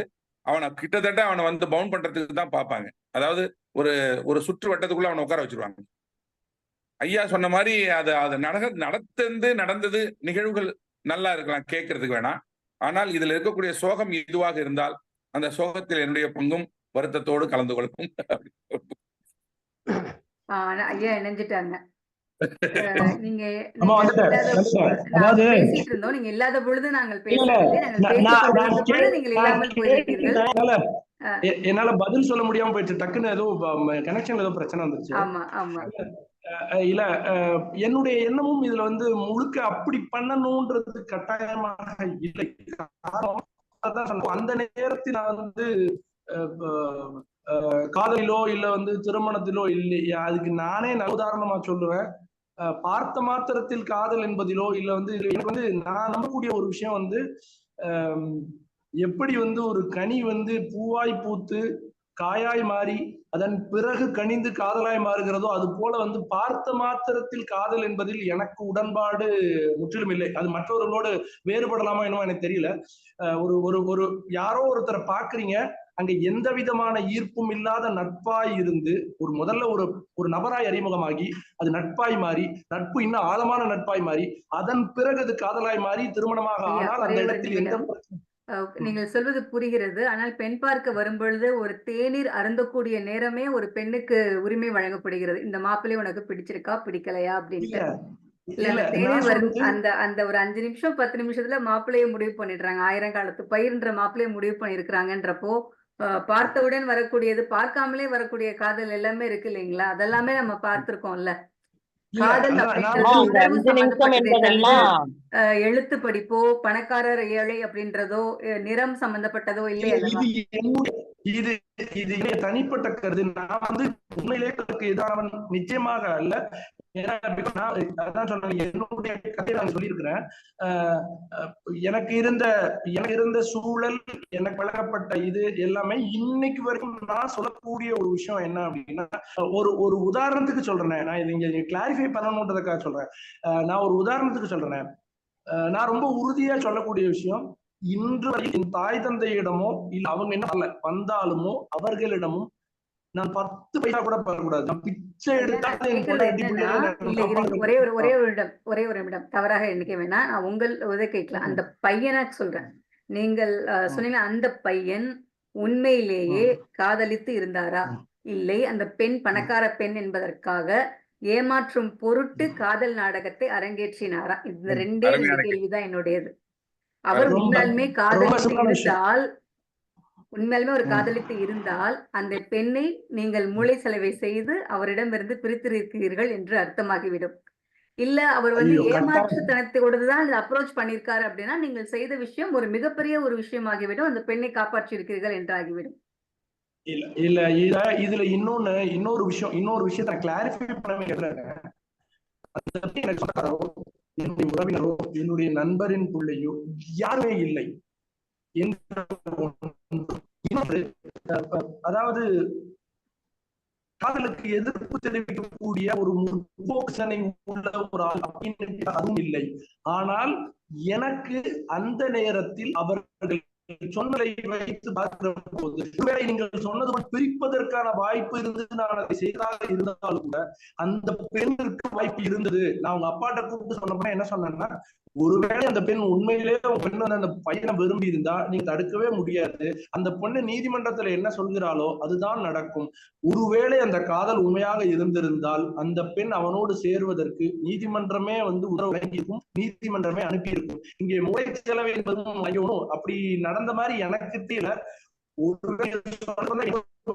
ரொம்ப உறுத்தல ஆரம்பிச்சிருச்சு. ஏன்னா என்ன வரைக்கும் நான் எப்படிப்பட்டாலும்னா யாருக்கும் உதவி பண்ணலாம் ஒவ்வொருத்தரும் பண்ணாலும் விலகி போயிருக்கணும்னு நினைக்கிற ஒரு ஆள். அது நட்பா இருந்தாலும் யாரா இருந்தாலும், எனக்கு யாரோ அவரை பிடிக்கவில்லை என்றாலும் இல்லை யாருக்கும் ஒருவருக்கு என்னை பிடிக்கவில்லை என்றாலும் அவர்கள் இல்லாமல் நான் என்னுடைய பாதையை மாற்றி திரும்பி போவேன். இது அதனால எனக்கு நான் இப்ப எப்படி நீங்க கேட்ட கேள்வி வச்சு நான் எப்படி கன்வின்ஸ் பண்ணிக்கிறேன்னா, யாரோ ஒரு சொன்ன விஷயத்தை வைத்து ஒரு குடும்பம் கூட இருந்த நேரம், அந்த நேரத்தில் உங்களுடைய இணைப்பு சரியாக இல்லையா? பேசுங்க. இவர் ஒரு விஷயம் சொன்னது எனக்கு சின்ன விஷயம். அம்மா கேக்குதுங்களா? கேக்குதுங்கய்யா. நான் பார்த்த வரைக்கும் என்னுடைய புரிதல் தானா கூட இருந்திருக்கலாம். இப்போ மாதிரி ஒருவேளை நான் வந்து அப்படி இருந்தாலும் எனக்கு ஒரு சுயாபம் இருக்கும். எனக்கு அதன் மூலமா பணம் கிடைக்கிறது இருக்கணும்ல. நான் அந்த விஷயத்த பண்றேன் அப்படின்னா, இல்ல நான் வந்து முற்றிலும் அந்த இதுக்கே அப்படி எதுவுமே இல்லை. என் உள்மனம் அவர்கள் சொன்ன கதை நம்பி இருக்கிறதோ என்ன முதல்ல அந்த பையன் சொன்னது. என்னுடைய நண்பர் போன் போட்டு அவரும் நிறைய காதல் திருமணங்கள் செய்து வைத்தவர். அவர் வந்து எனக்கு இப்ப அந்த பையன் என்னவா இருக்காருன்னு எதுவும் தெரியுமாங்க? இப்ப அந்த பொண்ணுடைய நிலைமை உங்களுக்கு தெரியுது இல்லைங்களா? அவங்க அமெரிக்கால சந்தோஷமா இருக்காங்க. அந்த பையனுடைய நிலைமை என்னன்னு தெரியுங்களா? எப்படி என்னவா இருக்காருன்னு?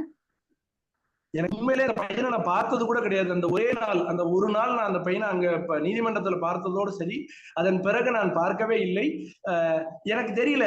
அதாவது வந்து இது கட்டாயமாக எந்த விதமான ஒரு கெட்ட எண்ணமும் இல்ல, இதை கட்டாயம் பிரிச்சே தீரணும், இல்ல வந்து நான் வந்து முற்றிலும் எதிரான ஒரு ஆளு அப்படின்னு எனக்கு இப்ப நீங்க சொல்லதான் எனக்கு குற்ற உணர்வு ரொம்ப அதிகமாகுது. ஒருவேளை நான் வந்து அந்த உங்களுக்கு குற்ற உணர்வு இதுக்காக நான் கேட்கல. நீங்க அப்படி நினைச்சு தவறாக்கிக்க வேண்டாம். நீங்க செஞ்சிருக்கிறீங்க. ஆனா எனக்கு என்ன அப்படின்னா, அந்த பையனுடைய நிலையிலிருந்து என்ன சூழல் அப்படின்னு நான் பார்க்கக்கூடிய விஷயம் தான். மற்றபடி வேற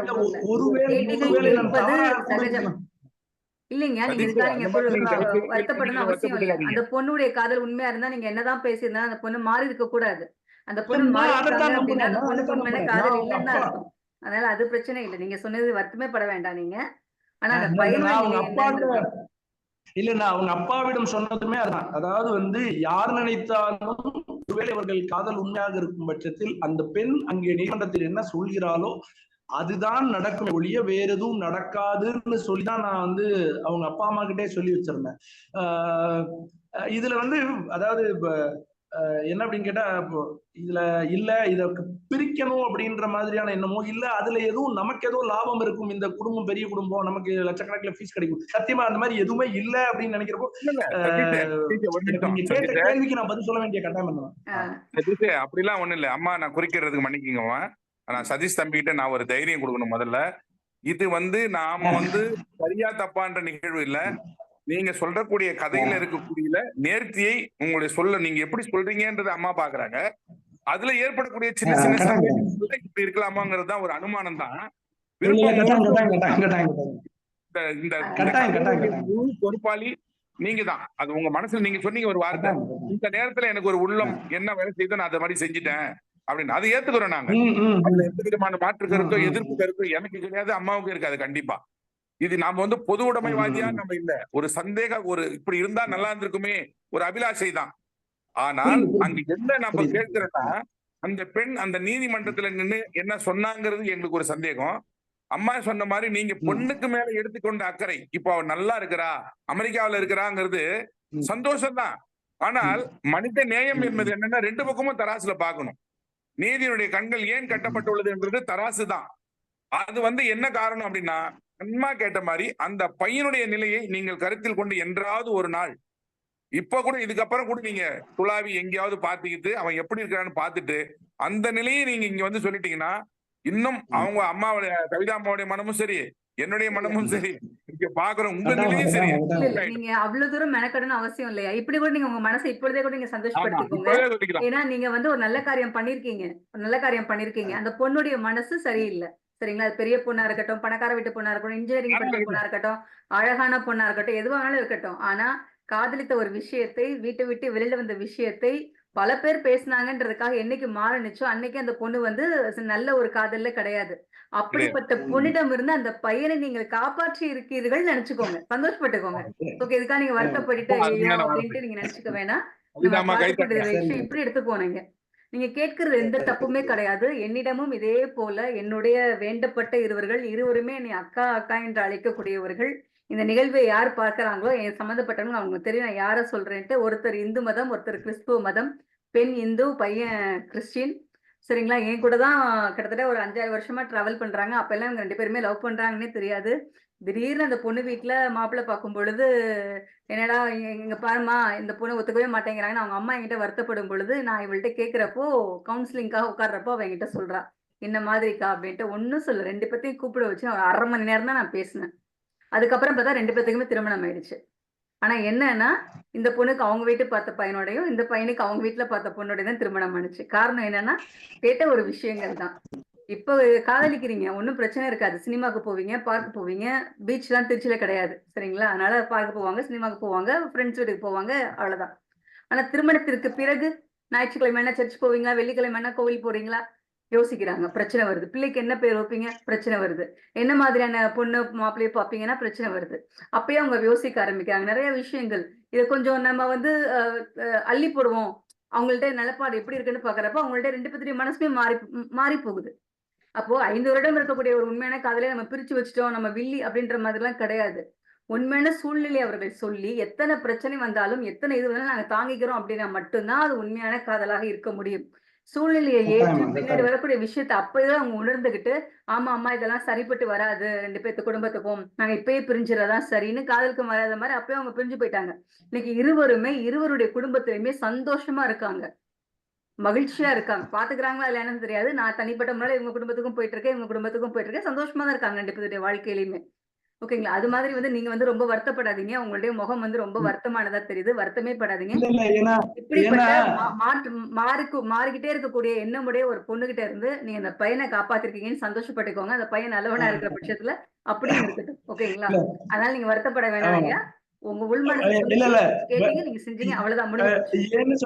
ஏன்னு சொன்னா இது வந்து வேற யாராவது சொல்லி இருந்தாலும் நான் கடந்து போயிருப்பேன். ஏன் இதை என்னை யோசிக்க வச்சதுன்னா, கட்டாயமா கவிதாமாவும் ஏகலைவனையாவும் வந்து ஒரு விஷயத்த சொல்றாங்கன்றப்போ அது கட்டாயமா என்னை யோசிக்க வைக்குது. நான் ஒருவேளை தப்பு பண்ணிட்டனோ, என்னுடைய பார்வை வேற இருந்துட்டதோன்னு எனக்கு இப்ப தோண ஆரம்பிச்சதுன்னு வச்சுக்கோங்களேன். ஏன்னா ஏன் இதை ரொம்ப அழுத்தி சொல்றேன்னா, இன்னைக்கு வரைக்கும் நான் ஒரு விஷயத்துல ரொம்ப உறுதியா இருக்கேன். என்னுடைய திருமணம் காதல் திருமணம். எந்த காலத்திலையும் எந்த இடத்திலையும் அந்த பெண்ணை விட்டு கொடுத்து விட கூடாது. அதுல என்ன கெட்ட பேர் வந்தாலும் பரவாயில்ல. யாரிடமும் என்ன கெட்ட பேர் வந்தாலும் வந்து பொண்டாட்டி சொல்லக்கூடிய பேச்சை கேட்கக்கூடியவனா இருக்கான், அது போடும். என்னை நம்பி ஒரு பெண் இருக்கால் அந்த பெண்ணை காப்பாற்ற வேண்டிய முழு பொறுப்பும் என்னிடம் இருக்கிறது. என்னை நம்பின்றதோடு என்னையும் நம்பி ஒரு பெண் வந்திருக்கிறார். அந்த பெண்ணை காப்பாற்ற வேண்டிய முழு பொறுப்பு எனக்கு இருக்கிறது. நான் அதுல சரியா இருக்கேன். எனக்கு இன்னைக்கு வரைக்கும் நான் நம்பக்கூடிய விஷயம் அதுதான். மத்தவங்க எப்படி இருக்காங்கன்றத நான் பார்க்க முடியாது. கூடுமான வரைக்கும் என்னுடைய வாழ்க்கையை நான் மற்றவர்கள் எப்படி வாழ வேண்டும் எதிர்பார்க்கிறேனோ அந்த வாழ்க்கையை நான் வாழ்ந்து காட்ட வேண்டும் என்று நான் நினைக்கிறேன். அதை இதுவரையிலும் நான் சரியா செய்து கொண்டிருப்பதா நினைக்கிறேன். இனிமேலும் சரியா செய்ய முயற்சி செய்து கொண்டிருக்கிறேன். நல்லதுங்க. மகிழ்ச்சிங்க. மிக்க மகிழ்ச்சி. தங்களுடைய உண்மை சம்பவத்திற்கும் அது குறித்தான விவாதங்களுக்கும் தங்கள் மனம் இப்பொழுது ஒரு இப்போ உங்க முகத்துல ஒரு பிரகாசம் தெரியுது. அந்த நம்பிக்கையின் அடிப்படையில நான் அடுத்தவங்கள்ட்ட போவேன். இல்ல ஐயோ நம்ம வருத்தப்பட வச்சிருமோ சகோதரரை அப்படின்னு நினைச்சு எனக்கும் ஒரு மாதிரியா இருந்தது. ரொம்ப மகிழ்ச்சி. உங்களுடைய சிரித்த முகத்தை பார்த்ததும் மகிழ்வில் அடுத்த நபரிடம் நான் செல்கின்றேன். வணக்கம் பாண்டுரங்கன் ஐயா அவர்கள் இணைந்திருக்கிறார். அவர் தன்னுடைய கதையை கூறக்கூடிய நேரம் இது. வாருங்கள் பாண்டுரங்கன் சகோதரரே, தங்களுடைய கதையினை கூறுங்கள். அதுக்கு முன்னாடி ஒரு சின்ன சந்தேகம். இப்போ ஐயா சொன்னாரு, ஒரு 2 பேர் அடைக்கலம் கேட்டு வந்தாங்க, எங்களுக்கு கல்யாணம் பண்ணி வைங்கன்னு சொன்னாங்க அப்படின்னு சொன்னாரு. எனக்கு ஒரு சின்ன சந்தேகம். அப்படி வந்தவங்ககிட்ட வந்து முதல் நாள் சாயங்காலம் வந்திருக்காங்க. விட்டுடுங்க. அது வந்து உண்மையான சம்பவம். அதனால அதை வந்து நம்ம விட்டுடுவோம். ஓகேங்களா? நீங்க உங்க கதைக்கு வாங்க. உங்க கதையை நீங்க சொல்லிடுங்க. வாங்க. சரி, என்னோடது ஒரு 2 பேரு. அந்த கதையில 2 பேர் தான். இப்ப அந்த கதையை அந்த 2 பேர் தான். 2 பேரும் கதையில வர்றாங்க. ஒருத்தர் வந்து வேலை தேடி அலையிற ஒரு பையன், இன்னொரு ஆள் வந்து சக்கரை வண்டியில முடமாயி போன கால், சக்கரை வண்டி தள்ளிட்டு போய் அதுலயே இந்த பாக்கெட்டு, சேகாத்தூள் பாக்கெட்டு, ஷாம்பு பாக்கெட்டு இதெல்லாம் விற்கிற ₹1 பாக்கெட் ₹1 பாக்கெட் வித்துட்டு போற ஒரு குட சண்டிகர் வியாபாரி. அதாவது இந்த மாற்றுத்திறனாளியாக இருந்தாலும் சுயமாக வேலை பார்க்கக்கூடிய ஒருவர், வேலை தேடி அலையக்கூடிய ஒரு இளைஞர். இந்த இருவரை பற்றி கதை நீங்க சொல்றீங்க. சொல்லுங்க. 2 பேர் தான். ஓகே. இப்ப வந்து சீன் ஆரம்பிக்கிறோம். டைரக்டர் மாதிரி சீன், ஃபர்ஸ்ட் சீன். ஓகே. வாழ்த்துக்கள் பாண்டுரங்கன் அண்ணா. சொல்லுங்க சொல்லுங்க. என்னாச்சு, காணாம போயிட்டீங்க? டைரக்ஷன் சொன்ன ஹீரோ தான் வரணும்னு போயிட்டீங்களா? ஆமாங்க. இப்ப வந்து ஒண்ணும் இல்ல, அந்த அந்த பையன் பேர் வந்து எனக்கு ஸ்கிரீனை பார்த்தோன்னு சொல்ல வரல. ஸ்கிரீனை பார்க்காதீங்க இப்ப. சரி, நான் உங்களை எடுத்துடுறேன். சொல்லுங்க நீங்க. ஸ்கிரீன் வந்து அதாவது ஸ்கிரீன் எடுத்துட்டேன். அந்த பையன் வந்து பாபு, பேர் வந்து பாபு. ஓகே. அவன் வந்து ஒரு இன்ஜினியரிங் முடிச்சிருக்கான். வேலை தேடி போய்கிட்டு இருக்கான். வேலை தேடி அலைஞ்சிட்டு இருக்கான். அவங்க அப்பா வந்து ஒரு மில் தொழிலாளி. மில் தொழில் ஓய்வு பெற வயசு அவனுக்கு வந்துருச்சு. அப்படின்றப்ப இந்த பையனை அங்கிட்ட கடை வாங்கி வேலை பார்க்குற ஃபேக்ட்ரியில தொழில் கடை வாங்கி படிக்க வச்சிருக்காரு. எப்படின்னா, சரி பையன் வேலைக்கு போயிடுவான், நல்ல இன்ஜினியரிங் படிக்க வைக்கிறோம், நல்ல வேலைக்கு போயிடுவான், வேலைக்கு போய் சம்பாரிச்சோன்னு நம்ம கடனை புறம் கட்டிடுவோம் அப்படின்னு அந்த அப்பா ஓய்வு பெறதுக்கு ஒரு 50 வயசு, 40, 50, 52 வயசு அந்த அவங்க அப்பா இருக்காரு. அவங்க அம்மா ஹவுஸ் வீட்டில் இருக்காங்க. ஒரு தங்கச்சி, ஒரு கல்யாண வயசுல ஒரு தங்கச்சி. இதுதான் அவங்க ஃபேமிலி. இப்படி இருக்கும்போது அவன் படிப்பு முடிச்சு 3 வருஷம் ஆச்சு, இன்ஜினியரிங் முடிச்சு. ஆனால் வேலை தேடி அலையிறேன் அலையிறேன். காலையில் கிளம்புவேன். அப்போ அவங்க அப்பா சைக்கிள், இப்போ தம்பி வாப்பா உன்னை அந்த பஸ் போகிறப்பா இறக்கி விட்டுருன்னு. இல்லைப்பா நீங்கள் போங்க, நான் போய்க்கிறேன் அப்படின்னு. அம்மா போயிட்டு வரம்மான்னு. தம்பி டிஃபன் எடுத்துகிட்டு போடா அப்படின்னு அந்த அம்மா இப்போ ஃபைலை, அந்த படித்த ஃபைலை எடுத்துகிட்டு போகும்போதெல்லாம் பையன் இங்கே சாப்பிடாம போயிடுவானோண்டு ஒரு டிஃபன் பாக்ஸில் டிஃபனை போட்டு ஒரு பையன் டிஃபன் எடுத்துகிட்டு போடா தம்பின்னு அவங்க அம்மா கொடுத்துருவோம். இந்த நம்பிக்கையும் அவங்க அப்பா இன்னைக்காவது வேலை கிடைக்க மாட்டான்னு, அப்பா கண்டிப்பாக கிடைக்கும்பா, நான் போயிட்டு வரேன்ப்பா அப்படின்னு சொல்லி ஒவ்வொரு நாளும் அந்த வீட்டில் இருந்து கிளம்பும் போதும் அவங்க அப்பா ஆசீர்வாதம் பண்ணி, இன்னைக்கு கண்டிப்பாக உனக்கு வேலை கிடைச்சா சாமி, போயிட்டு வா அப்படின்னு. அவங்க அம்மா இன்னைக்கு கண்டிப்பாக வேலை கிடைக்கும்டா, அப்போ அவங்க தங்கச்சிக்கு உன்னாலதான் விடிய காலம் பிறக்கணும் அப்படின்னு டிஃபன் பாக்ஸை கொடுத்து அவங்க அம்மா ஆசீர்வாதம் பண்ணி அனுப்பும். இதுதான் டெய்லி 3 வருஷம் டெய்லி நடந்துகிட்டு இருக்காது. இப்படி ஒரு நாள் அவன் அந்த ஃபைலை தூக்கிட்டு வரும்போது கிட்டத்தட்ட ஒரு மாசமா அலைஞ்சிருக்கேன். அந்த சோகத்துல சரியா சாப்பிட, தாடியோட ஒரு சோகம், முகத்துல வந்து ஒரு இருட்டு, ஒரு பயம். நம்ம நம்ம நம்பி அப்பா இவ்வளவு நம்பிக்கை வச்சிருக்காரு, இவ்வளவு கடனை உடனே வாங்கி படிக்க வச்சுட்டாரு, நம்ம தங்கச்சி ஒரு கல்யாண விஷயத்துல நம்ம எப்படிடா வேலை வாங்க போறோம், நமக்கு இத்தனைக்கு ஃபர்ஸ்ட் கிளாஸ் இப்போ அப்படின்னு சொல்லி வேலைக்கு போற இடத்துல ஃபுல்லா நீ எத்தனை வருஷம் இன்ஜினியரிங் படிச்சிருக்க, நீ எத்தனை வருஷமா உனக்கு அனுபவம் இருக்கா, அல்லது உனக்கு வேலை கொடுத்தா நீ இந்த ஒரு வேலை கொடுத்தா அதுக்கு செக்யூரிட்டி கேட்குறாங்க, அடமானம் சொத்து இருக்கா, இத்தனை லட்ச ரூபா அடமானம் வைக்கிறியா, இத்தனை லட்ச ரூபா கேரண்டி கட்டு அப்படின்னு கேட்டுறாங்க. ஆனால் ரெண்டுமே இவன்கிட்ட கிடையாது.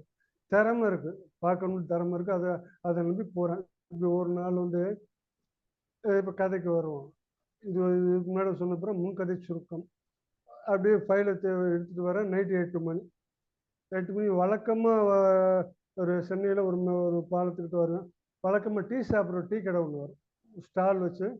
டீ கடை வந்து வெளியே பெஞ்சு போட்டு அந்த டீ கடைக்காரன், அந்த டீ கடையில் இவன் எப்பவும் போய் டீ சாப்பிடுவேன். அண்ணா வணக்கம்ண்ணா, தம்பி டீ கடைக்காரன், தம்பி வாங்க தம்பி வாங்க, உட்காரு. என்ன தம்பி, என்ன இன்னைக்கு என்ன அவனும் கேட்குறான் தம்பிகிட்ட. அவனு ஏன்னா டெய்லி காலையில் புறப்படும் போது அவன் கடை டீ சாப்பிட்டு கிளம்புவேன். நைட்டு வரும்போது அவன் டீ கடை வழியாக தான் போவேன். போகும்போது 8 மணிக்கு அவன் டீ கடைக்காரன் 9 மணிக்கு கடையை சாத்துவான். இப்போ 8 மணிக்கு வர்றான்.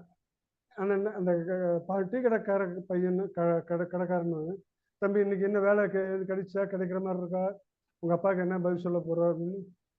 இவனு வேலை கிடைக்கலன்னு அப்படியே தள்ளாடிட்டு வர்றான். இந்த டீ கடைக்காரன் ஒரு ஆர்வத்தில் கேட்குறான், உங்க அப்பாவுக்கு நீங்க என்ன பதில் சொல்ல போற, வேலை கிடைச்சா, எப்போ கிடைச்சா, எப்போ தரம்னாங்க. அவன் ஒரு ஆர்வத்தில் கேட்குறான். இவனுக்கு அதை கேட்ட உடனே அப்படியே அப்படி சோர்வாகி போச்சு.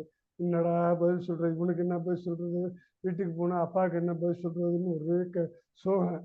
அப்படியே ஃபைலை வச்சுட்டு அந்த பெஞ்சில் உட்காந்துட்டேன். உட்காந்துட்டு ஒன்றும் இல்லைன்னு, என்ன தம்பி ஏன் கவலைப்படுறேன்னு, ஒன்றும் இல்லைன்னு கண்ணை மூடிட்டேன். அதே கண்ணை கொஞ்சம் மூடிட்டு சுருக்கமா சரி இந்த மாதிரி ஃபுல் சீன் ஸ்டெப் பை ஸ்டெப்பா சொல்லாம சுருக்கமா. 9 மணி ஆச்சு. சரி தம்பி நான் கடையை அடிச்சுட்டு போறேன் பார்த்துக்கிட்டு கடையை அடிச்சுட்டு போயிட்டான். இவன் படுக்கிறேன். அப்படியே பெஞ்சை எடுத்து கடைக்குள்ள வச்சுட்டு போயிட்டான்.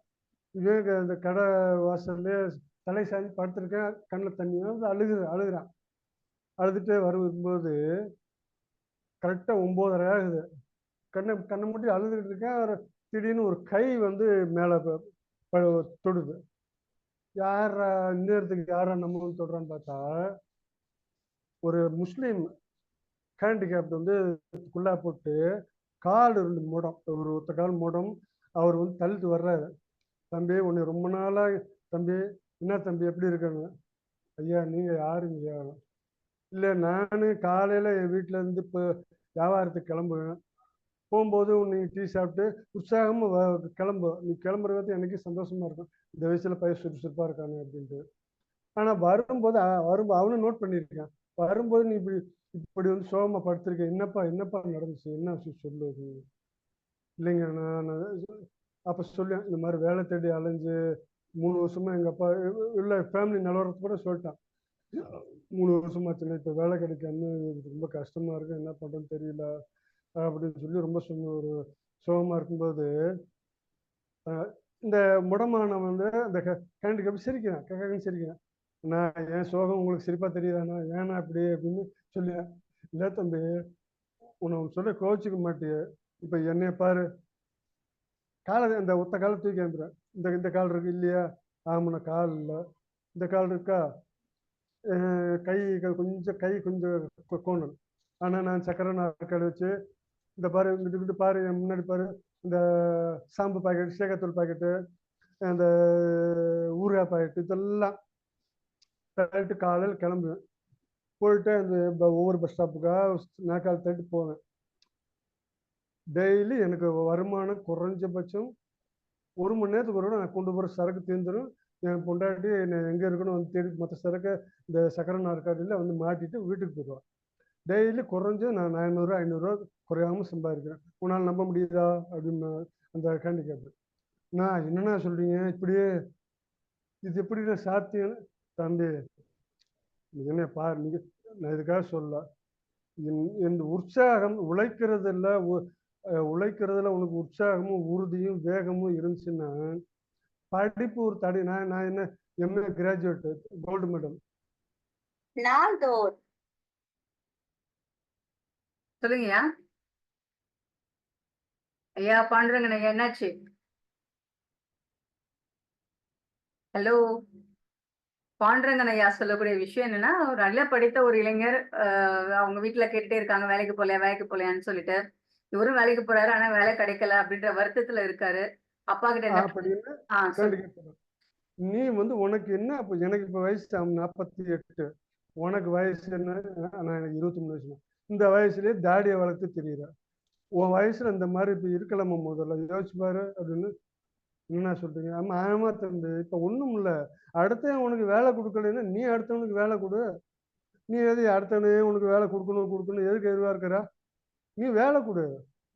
ஆனா எப்படின்னா அது ஒன்றும் வேண்டாம். நீ இப்ப ஒண்ணு நீ சரின்னு சொல்லு. நீ நாளைக்கே நான் அட்ரஸ் தரேன், என் வீட்டுக்கு வா. உனக்கு நான் சரக்கு எடுக்கிற கடையிலேயே உனக்கு சரக்கு வாங்கி தரேன். ஒரு சைக்கிளை வாடகைக்கு எடுத்துக்கல்லாடு ஒரு சைக்கிளை கூட நான் ஏற்பாடு பண்ணி தர்றேன். ஜாமான் சைக்கிள் மேல மாட்டிக்கிட்டு ஒவ்வொரு இடமா ஒவ்வொரு பஸ் ஸ்டாப்பா, டீ கடை, கேண்டீன் முன்னாடி நின்றுருக்க.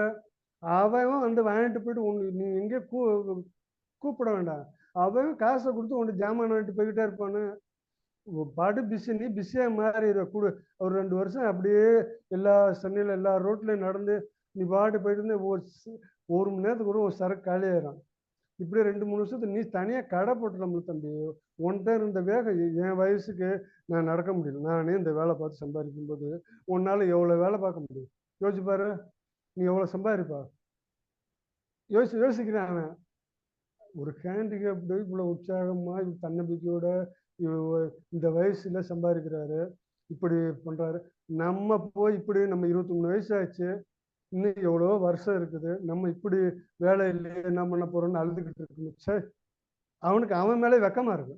கண்ணை தொடச்சி உங்களை கண்ணை தொட எந்திரிச்சானா கண்ணை தொடச்சி முதல்ல தெளிவாரு போ, இந்த எந்திரி அப்படின்ட்டு ஃபைலை எடுத்து முதல்ல தைரியமா வீட்டுக்கு போ, நாளைக்கு காலையில் என் வீட்டுக்கு வந்து பாரு, அட்ரஸ் கொடுக்குறேன், அட்ரஸ் வந்து பாரு, நான் உனக்கு ஏற்பாடு பண்ணுறேன். விட கவலை விடுங்க, எவன் வேலை எவனுக்கு கொடுத்தாலும் கவலைப்படாத, நீ வேற ஒரு வேலையை உருவாக்கி, உனக்கும் ஒரு வேலையை உருவாக்கி, உனக்கு நீ உன்னால் அவர்கிட்ட உனக்கு வேலை கொடுக்கல, நீ உனக்கே ஒரு வேலையை உருவாக்கிட்டு நீ முதலாளியா இரு. உன்னை யார் என்ன சொல்ல உன்னை யார் தடுப்பா, உன் உயர்வு உன் கையில் அப்படின்னு ஒரு முடமானு சொல்லும்போது இவனுக்கு எவ்வளோ கான்ஃபிடென்ட் வரும். அப்படின்னே இவ்வளோ கான்ஃபிடென்ட் இருக்கும். நம்ம 4 அறிவு 6 அறிவு உள்ள ஆள், தன்மானம் நம்பிக்கை எல்லாம் இருக்க வேண்டிய ஒரு ஆள், கை கால் நல்லா இருக்கிற ஒரு ஆள், நம்ம இப்படி நம்மளே கோழையா இருக்கிறோமே அப்படின்னு சொல்லி அவனை வெக்கப்பட்டுட்டு எந்திரிச்சிட்டு ரொம்ப நன்றி, நான் இப்போ காலத்துக்கு கும்பிடுறேன். இந்த காலத்துல குத்து கும்பிடாத, ஓ வயசுக்கு நீ நல்ல வேலை வருவா, ராஜா மாதிரி வருவா அப்படின்னு சொல்லி போயிட்டு வா, காலையில் 10 மணிக்கு என்ன வீட்டை வந்து பாருன்ட்டு அவன் சக்கரை நாற்காலி தள்ளிட்டு போறேன். இவன் வந்து சக்கரை நாற்காலி தள்ளிட்டு போயிட்டு இவன் ஃபைல் எடுத்துட்டு இவன் அப்படியே மெதுவா, அது வரைக்கும் வருத்தமா இருந்தது, ஃபைலை தூக்கி போட்டு பிடிக்கிறான். அது உற்சாகம் வந்துருச்சு. அந்த சொன்ன மோட்டிவேஷன் அவனுக்கு உற்சாகம் வந்துருச்சு. இவன் எங்கிட்டு போறேன், நம்ம அந்த ஹேண்டிகேப்ட் சக்கரை தள்ளிக்கிட்டு போறேன். இங்க இருந்து கூப்பிடுறான், தலையை திருப்பி பிரதர் அப்படின்னு கூப்பிடுறான். இவன் கூப்பிடுறேன், அவன் அண்ணா, இவன் திரும்புறேன், பாய் மறந்துடாத, காலைல 10 மணிக்கு வந்துரு. சரிங்க நான் வந்துடுறேண்ணா, ரொம்ப நன்றி போறேன். அவ்வளவுதான் முடிஞ்சுச்சு. ரொம்ப நன்றி. அந்த இளைஞர் நீங்க தான் இல்லையா? ஏன்னா நீங்க சொல்லுவீங்க இளைஞர்னு சொல்லிட்டு அப்பப்ப நான் என்ன கேட்டாங்க அப்படின்னு நீங்க சொல்லிட்டீங்க, அப்பயே அங்க சொல்லிட்டீங்க உங்கள்ட்ட, நீங்க தானே அது? ஆமாமா, மகிழ்ச்சி. உங்களுக்கு வந்து மிகப்பெரிய உற்சாகத்தை தந்த அந்த சகோதரருக்கு இந்த நேரத்தில் எங்களுடைய வாழ்த்துக்களையும் வணக்கங்களையும் பாராட்டுதல்களையும் தெரிவித்துக் கொள்கின்றோம். ஒரு நல்லது ஒரு மடைமாற்றத்தை ஏற்படுத்தி கொடுத்திருக்கிறார். அவருக்கு எங்க இருந்தாலும் நலமாக வளமாக அவர் வாழ வேண்டும். மிக மகிழ்ச்சி பாண்டுரங்கன் சகோதரரே. என்னைக்குமே வந்து மக்கள் எல்லாம் பாத்தீங்க அப்படின்னா, நீங்க ஏத்துக்கிட்டீங்க. நீங்க அவர் சொன்ன உடனே அந்த கருத்து, இதுல சிறப்பு என்ன தெரியுமா? அவர் சொன்னது ஒரு பக்கம் சிறப்பு. அது மாதிரி நிறைய பேர் சொல்வதற்கு இருப்பாங்க. ஆனா ஏத்துக்கிட்டு செயல்படுறதுக்கு இருக்க மாட்டாங்க. நமக்காக தானே சொல்றாங்க அப்படின்னு ஏத்துட்டு செயல்படுவாங்கன்னா இருக்க மாட்டாங்க. மாற்றமா அவங்க சிந்திப்பாங்க. நீ என்னையா உனக்கு வேற வேலை கிடையாது, அதனால நீ விக்கிற, நான் வந்து படிச்சிருக்கேன் அப்படின்ற திமிர்ல இருப்பாங்க. ஆனா நீங்க அப்படிலாம் இல்லாம அவர் சொல்வதை கேட்டு இன்றைக்கு செயல்பட்டு அதை ஒரு கதையாக இன்று நீங்கள் பகிர்ந்து கொள்ளும் பொழுது உங்களுடைய மனப்பாங்கு நல்ல விதத்தில் இங்க வெளிப்படுகிறது. எனக்கே தெரிஞ்சு எத்தனையோ பேர் வந்து என்கிட்ட நான் அவ்வளவு படிச்சிருக்கேன், எனக்கு அவத்து அந்த வேலை வேணும், இந்த வேலை, அதுலதான் வேலை வேணும்னு ரொம்ப குறியா இருப்பாங்க. இந்த பெட்ரோமாஸ் லைட்டே தான் வேணும் அப்படின்ற மாதிரி. ஆனா அவங்க சுயமாக சம்பாதிப்பதற்கு நம்ம ஒரு வழி ஏற்படுத்தி கொடுத்தோம்னா அவங்க செய்ய மாட்டாங்க. காரணம் என்ன தெரியுங்களா?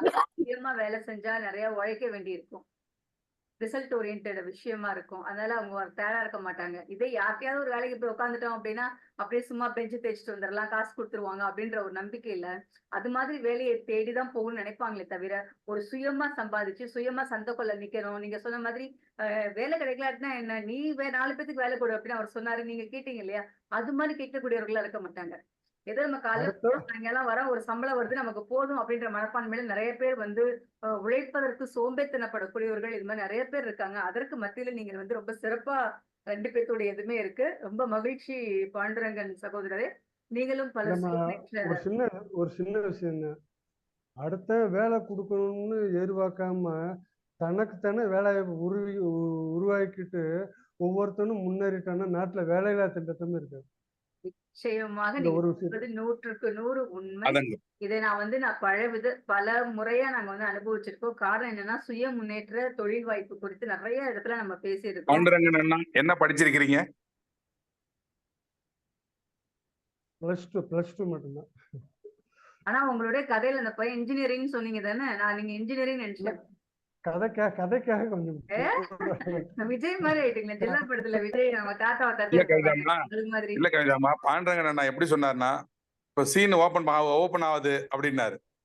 அதாவது ஒரு திரைப்படத்தை அவர் எப்படி டைரக்ட் பண்ணணும்னா சொல்லணுமோ அந்த மாதிரி அந்த சீனை கொண்டு போய் கடைசியில அது எப்படி அந்த டைரக்டர் டச்னு சொல்லி அந்த படித்த பட்டத்தை தூக்கி மேல போட்டு பிடிக்கிறான் அந்த டைம்ல அந்த மாற்றுத்திறனாளி வந்து பிரதர் நாளைக்கு வந்துருங்க அப்படின்னு சொல்ற மாதிரியும் சொல்லும் போது உண்மையிலேயே அவர்கிட்ட இருக்கக்கூடிய அந்த ஆதங்கமான உத்வேகம் என்னன்னா, எப்படியாவது நாமளும் இந்த மாதிரி ஒரு நிலைக்கு ஒரு கதையை சொல்லிட்டு யார்கிட்டயாவது சொல்லிடணும் அப்படின்னு தேக்கி வச்சிருந்தது உடைச்சிட்டாரு போட்டு. நல்லா இருந்தது, நல்லா இருந்தது, சிறப்பா இருந்தது. எனக்கு ரொம்ப ரொம்ப ரொம்ப நான் உங்களதான் நினைச்சேன், நீங்களா தான் இருப்பீங்கன்னு. நீங்க அம்மாவே கேட்டுட்டாங்க, நீங்க ஒத்துக்கிட்டீங்க. ஏன்னா நிறைய பேர் வந்து நம்ம பார்த்திருக்கோம். அதுவும் குறிப்பா அந்த பெண்கள்லாம் இருக்காங்க. அவங்களுக்காக நம்ம கல்விச்சுவலைன்னு ஒரு டிவி இருந்தது.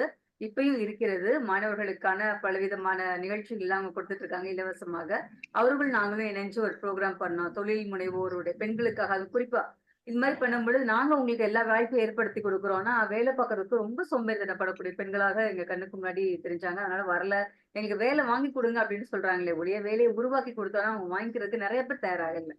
சோ அந்த ஒரு இக்கட்டான ஒரு சூழலை இங்க நான் தெரிவித்துக் கொண்டு, அது மாதிரிலாம் இல்லாமல் நீங்கள் இருப்பது சிறப்பு. அடுத்ததாக இணைந்திருக்கக்கூடியவர்கள் 3 நபர்கள் இன்னும் கதை கூறுவதற்கு இருக்கிறார்கள். ஏகலைவன் ஐயா அவர்கள், செல்லப்பாண்டி அம்மா அவர்கள், அன்பரசி அம்மையார் பார்வையாளராக வந்திருக்கிறாரா, பங்கேற்பாளராக வந்திருக்கிறாரா என்பதை அவரை கேட்டு தெரிந்து கொள்வோம். இப்பொழுது ஏகலைவன் ஐயா அவர்கள் தன்னுடைய கதையை இங்கே கூறலாம். தன்னுடைய கதைனா மக்களுக்கு எடுத்து சொல்லக்கூடிய கதை என்ன? நான் வந்து பார்வையாளர் மட்டுமேங்கம்மா. அன்பரசி நீங்க என்ன பார்வையாளரா பார்க்க வேணாம், ஒரு வாசகியாக நல்ல காது கொடுத்து கேளுங்க. சொல்ல போறது 5 நிமிஷம் கூட இருக்கா, 2 நிமிஷம் இல்ல 3 நிமிஷம் தான் அந்த கதை இருக்கும். நான் கதைக்காக இங்க சொல்றதுக்காக வரல. ஏதாவது அம்மா என்ன சொல்ல சொன்னாங்கன்னா 2 வார்த்தையை போட்டு சொல்லுவோம் அப்படின்னு நினைச்சு வச்சிருந்த ஒரு கருவோட வரி தான். அந்த வரியை மட்டும் சொல்வேன். நீங்க எல்லாரும் அந்த மர்மத்தினுடைய அந்த கதையினுடைய மர்மத்தை உடைக்கணும். அதான் உங்க சாமர்த்தியம், இதுதான் உங்களுடைய திறமையும். சரி, வழக்கம் போல கதையை ஆரம்பிக்கிறேன். அனைவருக்கும் வணக்கம். இனிய பொன்மாலை பொழுது.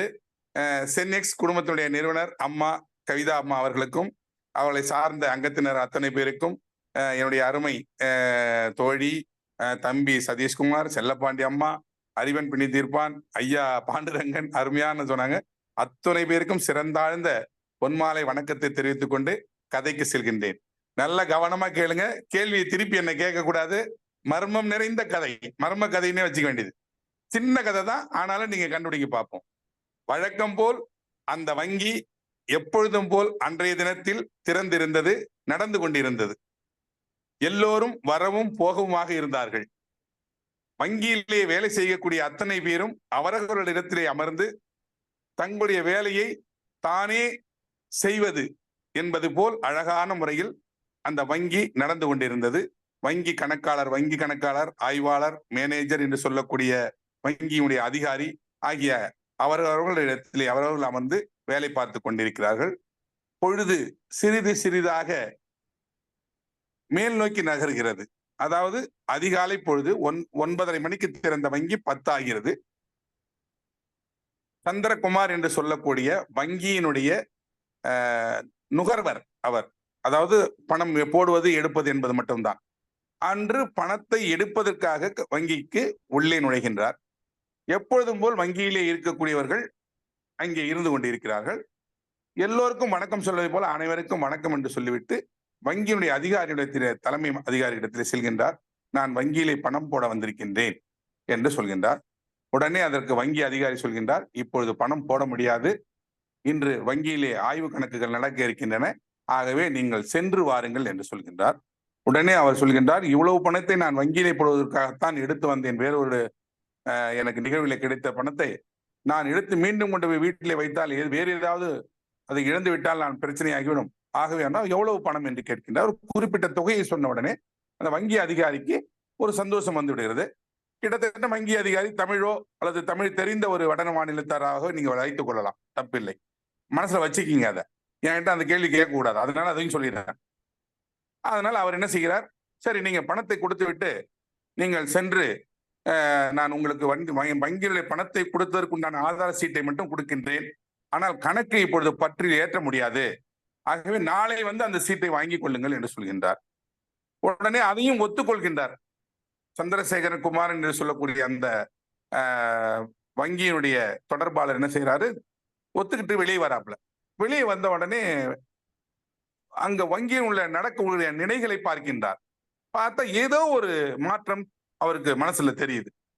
இந்த வங்கியில அவ்வளவு குதூகலமா இருக்கக்கூடிய வங்கி ஏன் இன்று ஒரு அமைதியாக இருக்கிறது, என்ன என்று தெரியாமல் இருக்கிறது. அதனால் வங்கியை விட்டு செல்வதற்கு மனம் இல்லையா அந்த நபருக்கு.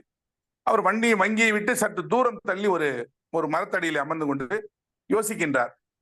கொஞ்ச நெஞ்ச பணமாக இருந்தால் பரவாயில்லை, ஒரு வெற்றி சீட்டிலே பணத்தை எழுதி ஒரு வங்கி மேலாளர் கொடுத்து விட்டார். அதை வாங்கி கொண்டு நாம் வந்து விட்டோம்.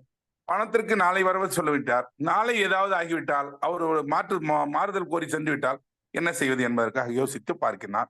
அவனுக்கு அந்த நேரத்திலே அந்த பணத்துடைய மேல் இருக்கக்கூடிய நிலையில் தான் இருந்தது தவிர, அவனுடைய செயல்பாட்டுகளிலே வெளி வட்டாரத்திலே பார்க்கக்கூடிய அந்த பார்த்து அறிந்து கொள்ள அளவிற்கு அவன் மனநிலை அவனுக்கு சரியாக இயங்கவில்லை என்பது என்னுடைய கதையினுடைய அமைப்பிலே நான் கொடுத்திருக்கிற ஒரு வாய்ப்பு. ஆகவே அவன் எதையும் பார்த்து சிந்திக்கக்கூடிய இல்லாத, அதாவது சிந்தனை மீறிய மறந்தவனாக ஆகிவிட்டான், சிந்தனை இழந்த மறந்தவனாக ஆகிவிட்டான். அதனால என்ன நடக்கிறது, அங்கு என்ன நடந்து கொண்டிருக்கிறது என்பதை ஆய்ந்து தெரிந்து கொள்வதற்கு வலுவில்லை. இருந்தாலும் நம்பிக்கையற்றவனாக இருக்கின்றான். அந்த பணம் ஆச்சு, நம்ம பணம் ஒரு 1.5 லட்சம் இருக்கும்னு வச்சுக்கீங்களேன் அப்படின்னு. அதுக்காக அவன் என்ன செய்யறான், மீண்டும் வங்கியினுள்ளே செல்ல வேண்டும் என்று மீண்டும் வங்கியிலே செல்வதற்கு உண்டான வேலையை பார்த்து, சரி ஒரு 15-30 அடி தூரத்தில் இருக்கக்கூடிய மரத்துல இருந்து மீண்டும் செல்ல வேண்டும். அதற்கு பதிலாக கையிலே இருக்கக்கூடிய செல்போனை எடுத்து வீட்டுக்கு போட்டு கேட்டு விடலாம் என்று செல்போனை போடுகின்றார். செல்போனிலே அது எப்பொழுதும் போல அந்த கதைக்கு தகுந்த மாதிரி அந்த செல்போன் வேலை செய்ய மாட்டேங்குது. வேலை செய்யுதோ அல்லது போகுதோ, வேற ஏதோ ஒரு கோளாறினால் அது தொடர்பு ஏற்படுத்தக்கூடிய நபரிடத்திலே செல்லாமல் அது தொடர்பு அற்ற நிலையில அப்படியே நின்று விடுகிறது. செல்லை பார்த்துக்கிறான், இப்படி அப்படியே திருப்பி பார்க்கிறாப்புல. அதுல அவனால ஒன்றும் சரியா செய்ய முடியல. செல்லும் நமக்கு இப்படி பழி வாங்குது, சரி வீட்டுக்கே போயிட்டு வந்துடலாம், நடந்து வந்துட்டோமே அப்படின்னு சொல்லி வீட்டுக்கு செல்லலாம் என்று போனாலும் மனசு இடம் கொடுக்காமல் திரும்பி ஒரு குட்டி போட்ட பூனை எப்படி அந்த சுழண்டு வருமோ அதே போன்று அந்த வங்கியை சுத்தி பார்த்து முழிக்கிறான். யாரையாவது இடத்துல கேட்கலாமே என்று திரும்பி முயற்சி செய்து ஒரு நபரிடத்திலே போகிறான். நீங்கள் வங்கியிலே பணம் போட்டு உள்ளே போயிட்டு வருகிறீர்களே, உள்ளே பணம் போட்டீர்களா அல்லது எடுத்தீர்களா என்று கேட்டான். இரண்டுமே இல்லை என்று இன்னொருத்தர் சொல்கின்றார். நான் போட போகல, எடுக்க போன, எடுக்க விடல, கணக்கு வழக்கு பார்த்துட்டு இருக்கிறோம், நாளைக்கு வந்து எடுத்துக்கங்கன்னு சொல்லிட்டாங்க அப்படின்னாப்ல. நீ என்ன முடிவு பண்ண? நாளைக்கு தான் வந்து எடுத்துக்குவேன், அதனால என்ன இருக்கு, கணக்கு வழக்கு பார்க்கறத நம்ம விட்டு தானே கொடுக்கணும் அப்படின்னாப்ல. அப்படியும் கூட இவனுக்கு மனசுல ஞாபகம் வரல. சரி என்னடா இது, இவன் ஈஸியா சொல்லிட்டான், கொஞ்சம் பணம் எடுக்க வந்தவன், நாம எவ்வளவு பணம் கொடுத்துருக்கோமே, வங்கியை நம்ம வந்து ஏதோ எனக்கு ஒரு சந்தேகம் இருந்துகிட்டே இருக்குது, என்ன நடக்குதுன்னு தெரியலையே அப்படின்னு சொல்லிட்டு திரும்பி உட்காந்துக்கிட்டே இருந்தான். யாரையும் கேட்டு பார்க்கலாம், அடிக்கடி கேட்டா ஏதாவது தப்பா எடுத்துக்குவாங்கன்னு சொல்லிட்டு நேரா வெளியில நின்று பாதுகாப்புக்காக நின்று கொண்டிருக்கக்கூடிய அந்த காவலாளி கிட்ட போயிட்டு கேட்டுடலாம் அப்படின்ட்டு, என்னையா வங்கியில எல்லாம் சாந்த சுரூபமா அமைதியா வேலை செய்றீங்க, நான் எப்போ வந்தாலும் எல்லாமே வேகமா வேலை செஞ்சுட்டு இருப்பீங்களே, என்ன காரணம் என்று சொன்னான். இந்த கேள்வியெல்லாம் நீ இங்க கேட்க கூடாது, உனக்கு அறிவு இருக்குதா அதை முதல்ல யோசிச்சு பார்த்துக்கோ, நன்றாக பயன் பண்ணிக்கிங்க இந்த விஷயத்த. நேரா வீட்டுக்கு போறதா இருந்தா வீட்டுக்கு போ, இங்க எந்த கேள்வியும் கேட்காத, நீ வீட்டுக்கு போ அப்படின்னு. பணம் நிறைய கட்டியிருக்கேனே நான் என்னன்னு, சீக்கிரமா வீட்டுக்கு போ. அவன் ஒரு தமிழால், ஆனாலும் ஒரு கட்டுப்பாட்டுக்குள்ள இருக்கக்கூடிய மனநிலையை வைத்துக் கொண்டு பேசுவதாக அவன் உணர்கின்றான். உடனே அவனுக்கு ஒரு பொறி தட்டுகிறது.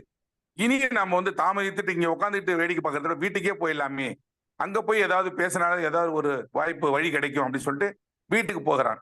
வீட்டுக்கு போகும்பொழுதுதான், வீட்டுக்குள்ளே நுழையும் போதுதான் தெரிகிறது, அவங்க மனைவி கேட்கிறாங்க, பணத்தை எடுத்துட்டு நீங்க பாட்டுக்கு போயிட்டீங்களே, இன்னைக்கு அரை நாள் தானே, சனிக்கிழமை ஆச்சு, வங்கி அரை நாள் தானே, நீங்க இவ்வளவு நேரம் கழிச்சு வரீங்களே, வங்கியே மூடி இருப்பாங்களே அப்படின்னு. அப்பொழுதுதான் இவனுக்கு பொறி தட்டுகிறது, நாம் இருக்கிற வரைக்கும் அந்த வங்கி மூடப்படவே இல்லையே, கிட்டத்தட்ட நம்ம 3 மணி நேரம் அங்க உட்கார்ந்து இருந்துட்டோம், 11:30 மணி 12 மணிக்கெல்லாம் வங்கி மூடி ஆகணுமே, நாம 12:15 அங்கிருந்து கிளம்பினேன், வங்கி மூடவே இல்லை, என்ன காரணம்னு தெரியலையே, உடனே நம்ம செல்ல வேண்டும் என்று மீண்டும் வங்கியை நோக்கி ஓடுகின்றான்.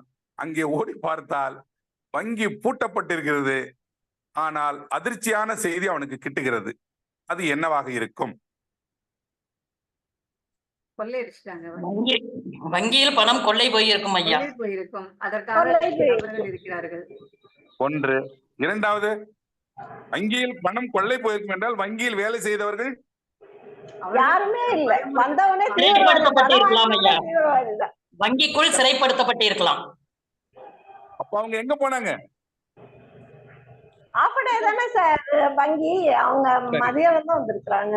அதனால ஊழியர்கள் உள்ளே நுழைந்த போது வங்கி ஊழியர்களை வெளியே அனுப்பி விட்டுட்டு கொள்ளையடித்திருக்கலாம், அல்லது உள்ளே சிறைப்படுத்தி விட்டுட்டு கொள்ளையடித்திருக்கலாம். வங்கிக்குள்ள இருந்தவங்க அவங்க எல்லாம் வந்துட்டு வந்துட்டு போனோம். அவங்க எல்லாருமே கொள்ளையர்கள் தான். வங்கியே ஃபுல்லா கொள்ளையர்கள் தான். இதுதான் பதில். அன்பரசி ஓகே. அவங்கதான் வங்கியே நடத்தி இருக்காங்க. வங்கியே கொள்ளையடிக்கப்பட்டது கொள்ளையர்களால். அதான் பதில். நன்றி ஐயா, நன்றி. கொள்ளைக்காரங்க தான். அதை சொன்னா செல்லப்பாண்டி அம்மா சொன்ன மாதிரியே புதுசா இருக்காங்க பாய்க்கட்டு போட்டு ஒரு ரூம்ல பூட்டியாச்சு. பூட்டு போட்டிட்ட பிறகு இவங்க எல்லாமே வங்கியில உட்கார்ந்து நடத்துற மாதிரி என்ன செஞ்சாங்க, மொத்த பணத்தையும் எடுத்துக்கிட்டு வங்கி அதே மாதிரி அவங்க நினைச்ச மாதிரி போற வரைக்கும் காத்துட்டு இருந்து பூட்டிட்டு பணத்தோட கொள்ளையடிச்சிட்டு போயிட்டாங்க. இல்ல இதுல அவர் இவ்வளவு நாளா வங்கிக்கு போயிட்டு இருக்காரு, பணத்தை போட்டுட்டு இருக்காரு, அது இவ்வளவு பெரிய தொகை போடுறப்ப ஒருத்தர் கூடமா அதுல வந்து பழைய ஆட்கள் இல்லையே, எல்லாமே புதுமுகமா இருக்காங்களே அப்படின்ற தோணாம இருக்கும். செக்யூரிட்டி சொன்னது ரைட்டு தான், அறிவா இருந்தா வீட்டுக்கு போ அப்படின்ட்டு. ஆமா, அறிவா அவருக்கு சிந்தனையே இல்லன்ட்டாரு. அவர் சிந்தனையே இல்லாம உட்கார்ந்துருக்காரு, சுய சிந்தனை இல்லாம உட்கார்ந்துருக்காரு அந்த நபர்னு சொல்லிச்சாரு. இல்ல அதான் நான் என்னுடைய கதை முழுக்க முழுக்க நான் சிந்தித்து எழுதி வச்சிருந்த கதையில ஒரு பகுதியை மட்டும்தான் எடுத்து சொல்லியிருக்கேன். சுருக்கமா சொல்லிடுவேன் அம்மாவுக்காக அப்படின்னு. யாராவது சொல்லிக்கலான்னு பார்த்தேன். அழகான முறையில அன்பரசி அம்மாவும் செல்லப்பாண்டி அம்மாவும் கரெக்டா சொல்லிட்டாங்க. பரவாயில்ல. படத்துல வந்து ருத்ரான்ற படத்துல இந்த வங்கி சீன் இருக்கும், அது எனக்கு அந்த ஞாபகம் தான் வந்துச்சு. அற்புதமா ஒரு கொள்ளையடிப்பாங்க. பாக்கியராஜ் அவர்கள் அற்புதமா கொள்ளையடிக்கக்கூடிய ஒரு விஷயம். கொள்ளையடிப்பது தவறுதான், ஆனா அந்த கிரியேட்டிவிட்டிக்கு பாராட்டலாம் அவரை. அவ்வளவுதான். சரி, மகிழ்ச்சி மகிழ்ச்சி. இது வந்து வினா விடையுடன் கூடிய ஒரு கதையாக சொன்னேன். ஐயா அவர்கள் இது டைம் பாஸ்ன்றதை விட நம்ம வந்து எந்த நேரத்திலுமே கவனமாக இருக்கணும், விழிப்புணர்வோடு இருக்கணும் அப்படின்ற ஒரு சூழலுக்காக சொல்லப்பட்ட ஒரு கதை. ஏன்னா விழிப்புணர்வோட நம்ம கவனமா இருக்கிறப்போ நம்மளுடைய பணத்தை மட்டும் அல்ல, நம்மளுடைய அவ்வளவு நாள் சம்பாதித்த பணம் அல்லவா, 1 லட்சம் 1.5 லட்சம் இருந்தாலுமே அது தொகைதான். அதை இழந்துட்டு ரொம்ப பெரிய வருத்தமாக இருக்கும். அது இல்லாமல் அவர்கள் தப்பித்திருந்திருக்கலாம். ஆனால் கவனம் குறைவால் ஏற்படக்கூடிய பிரச்சனைகள், கவனமா இருங்க சொல்லக்கூடிய ஒரு கதையாக அவர்கள் கூறியிருக்கிறார். மிக்க மகிழ்ச்சி. அவரை தொடர்ந்து அடுத்ததாக செல்லப்பாண்டி அம்மையார் அவர்கள் தனது இறுதி கதையாக இங்கு கூறுவார். சிறுகதையினை கூறுமாறு கேட்டுக்கொள்கின்றோம். தாங்கள் கூறக்கூடிய கதை அனைவருக்கும் ஒரு விழிப்புணர்வினை ஏற்படுத்த வேண்டும் என்ற நிலையிலே செல்லப்பாண்டி அம்மையாரை வாங்க தங்களுடைய கதை என்று கூறுங்க அப்படின்ட்டு கேட்டுக்கிறோம். என்னை ஈன்ற தாய்க்கும் தந்தைக்கும் என்னை வளர்த்தெடுக்கும் குருமார்களாகிய உங்கள் அனைவருக்கும் முதல்வன் என் பணிவான வணக்கம். காணொலிக்கு வாங்க. என்னையவே எத்தனை பேர் தான் மக்கள் பார்த்துட்டே இருப்பாங்க. நீங்க வரலன்னா நானே தான் தெரிவேன், மக்களுக்கு போர் அடிச்சிடும். வாங்க. சரி, ஓகே, இப்ப சொல்லுங்க. என்னை ஈன்ற தாய்க்கும் தந்தைக்கும் என்னை வளர்த்தெடுக்கும் குருமார்களாகிய உங்கள் அனைவருக்கும் முதற்கண் என் பணிவான வணக்கம். இன்று நான் கூற இருக்கக்கூடிய கதை விட்டு கொடுத்தல் அப்படின்ற தலைப்புல கதை கூற உள்ளேன். ஒரு அழகான கணவன் மனைவி ஒரு அழகான கிராமத்துல வசிச்சுட்டு இருக்கிறாங்க. தினமும் கணவர் வேலைக்கு போயிட்டு வருவாரு, மனைவி வீட்டு வேலைகள் எல்லாம் முடிச்சு சிறப்பாக தன்னுடைய கடமைகளை முடிச்சு விட்டுட்டு கணவருக்காக காத்திருப்பார்.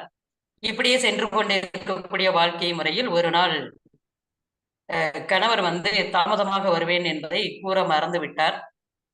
அடுத்த நாள் வருவதாக சொல்லிவிட்டார். மனைவியாகப்பட்டவள் தன்னுடைய வீட்டில் ஒரு குறைந்த மாவு தான் இருக்கு, இது நமக்கு போதுமானது அப்படின்னு சொல்லிட்டு அவங்க வச்சுட்டு கொஞ்சம் நேரமாகட்டும் கணவர் வரலன்ற ஒரு வருத்தத்தோட அவங்க நேரம் கழித்து அந்த மாவை தோசையாக மாற்றி நாம் சாப்பிடலாம் அப்படின்னு என்று நினைச்சுக்கிட்டு இருக்கிறாங்க.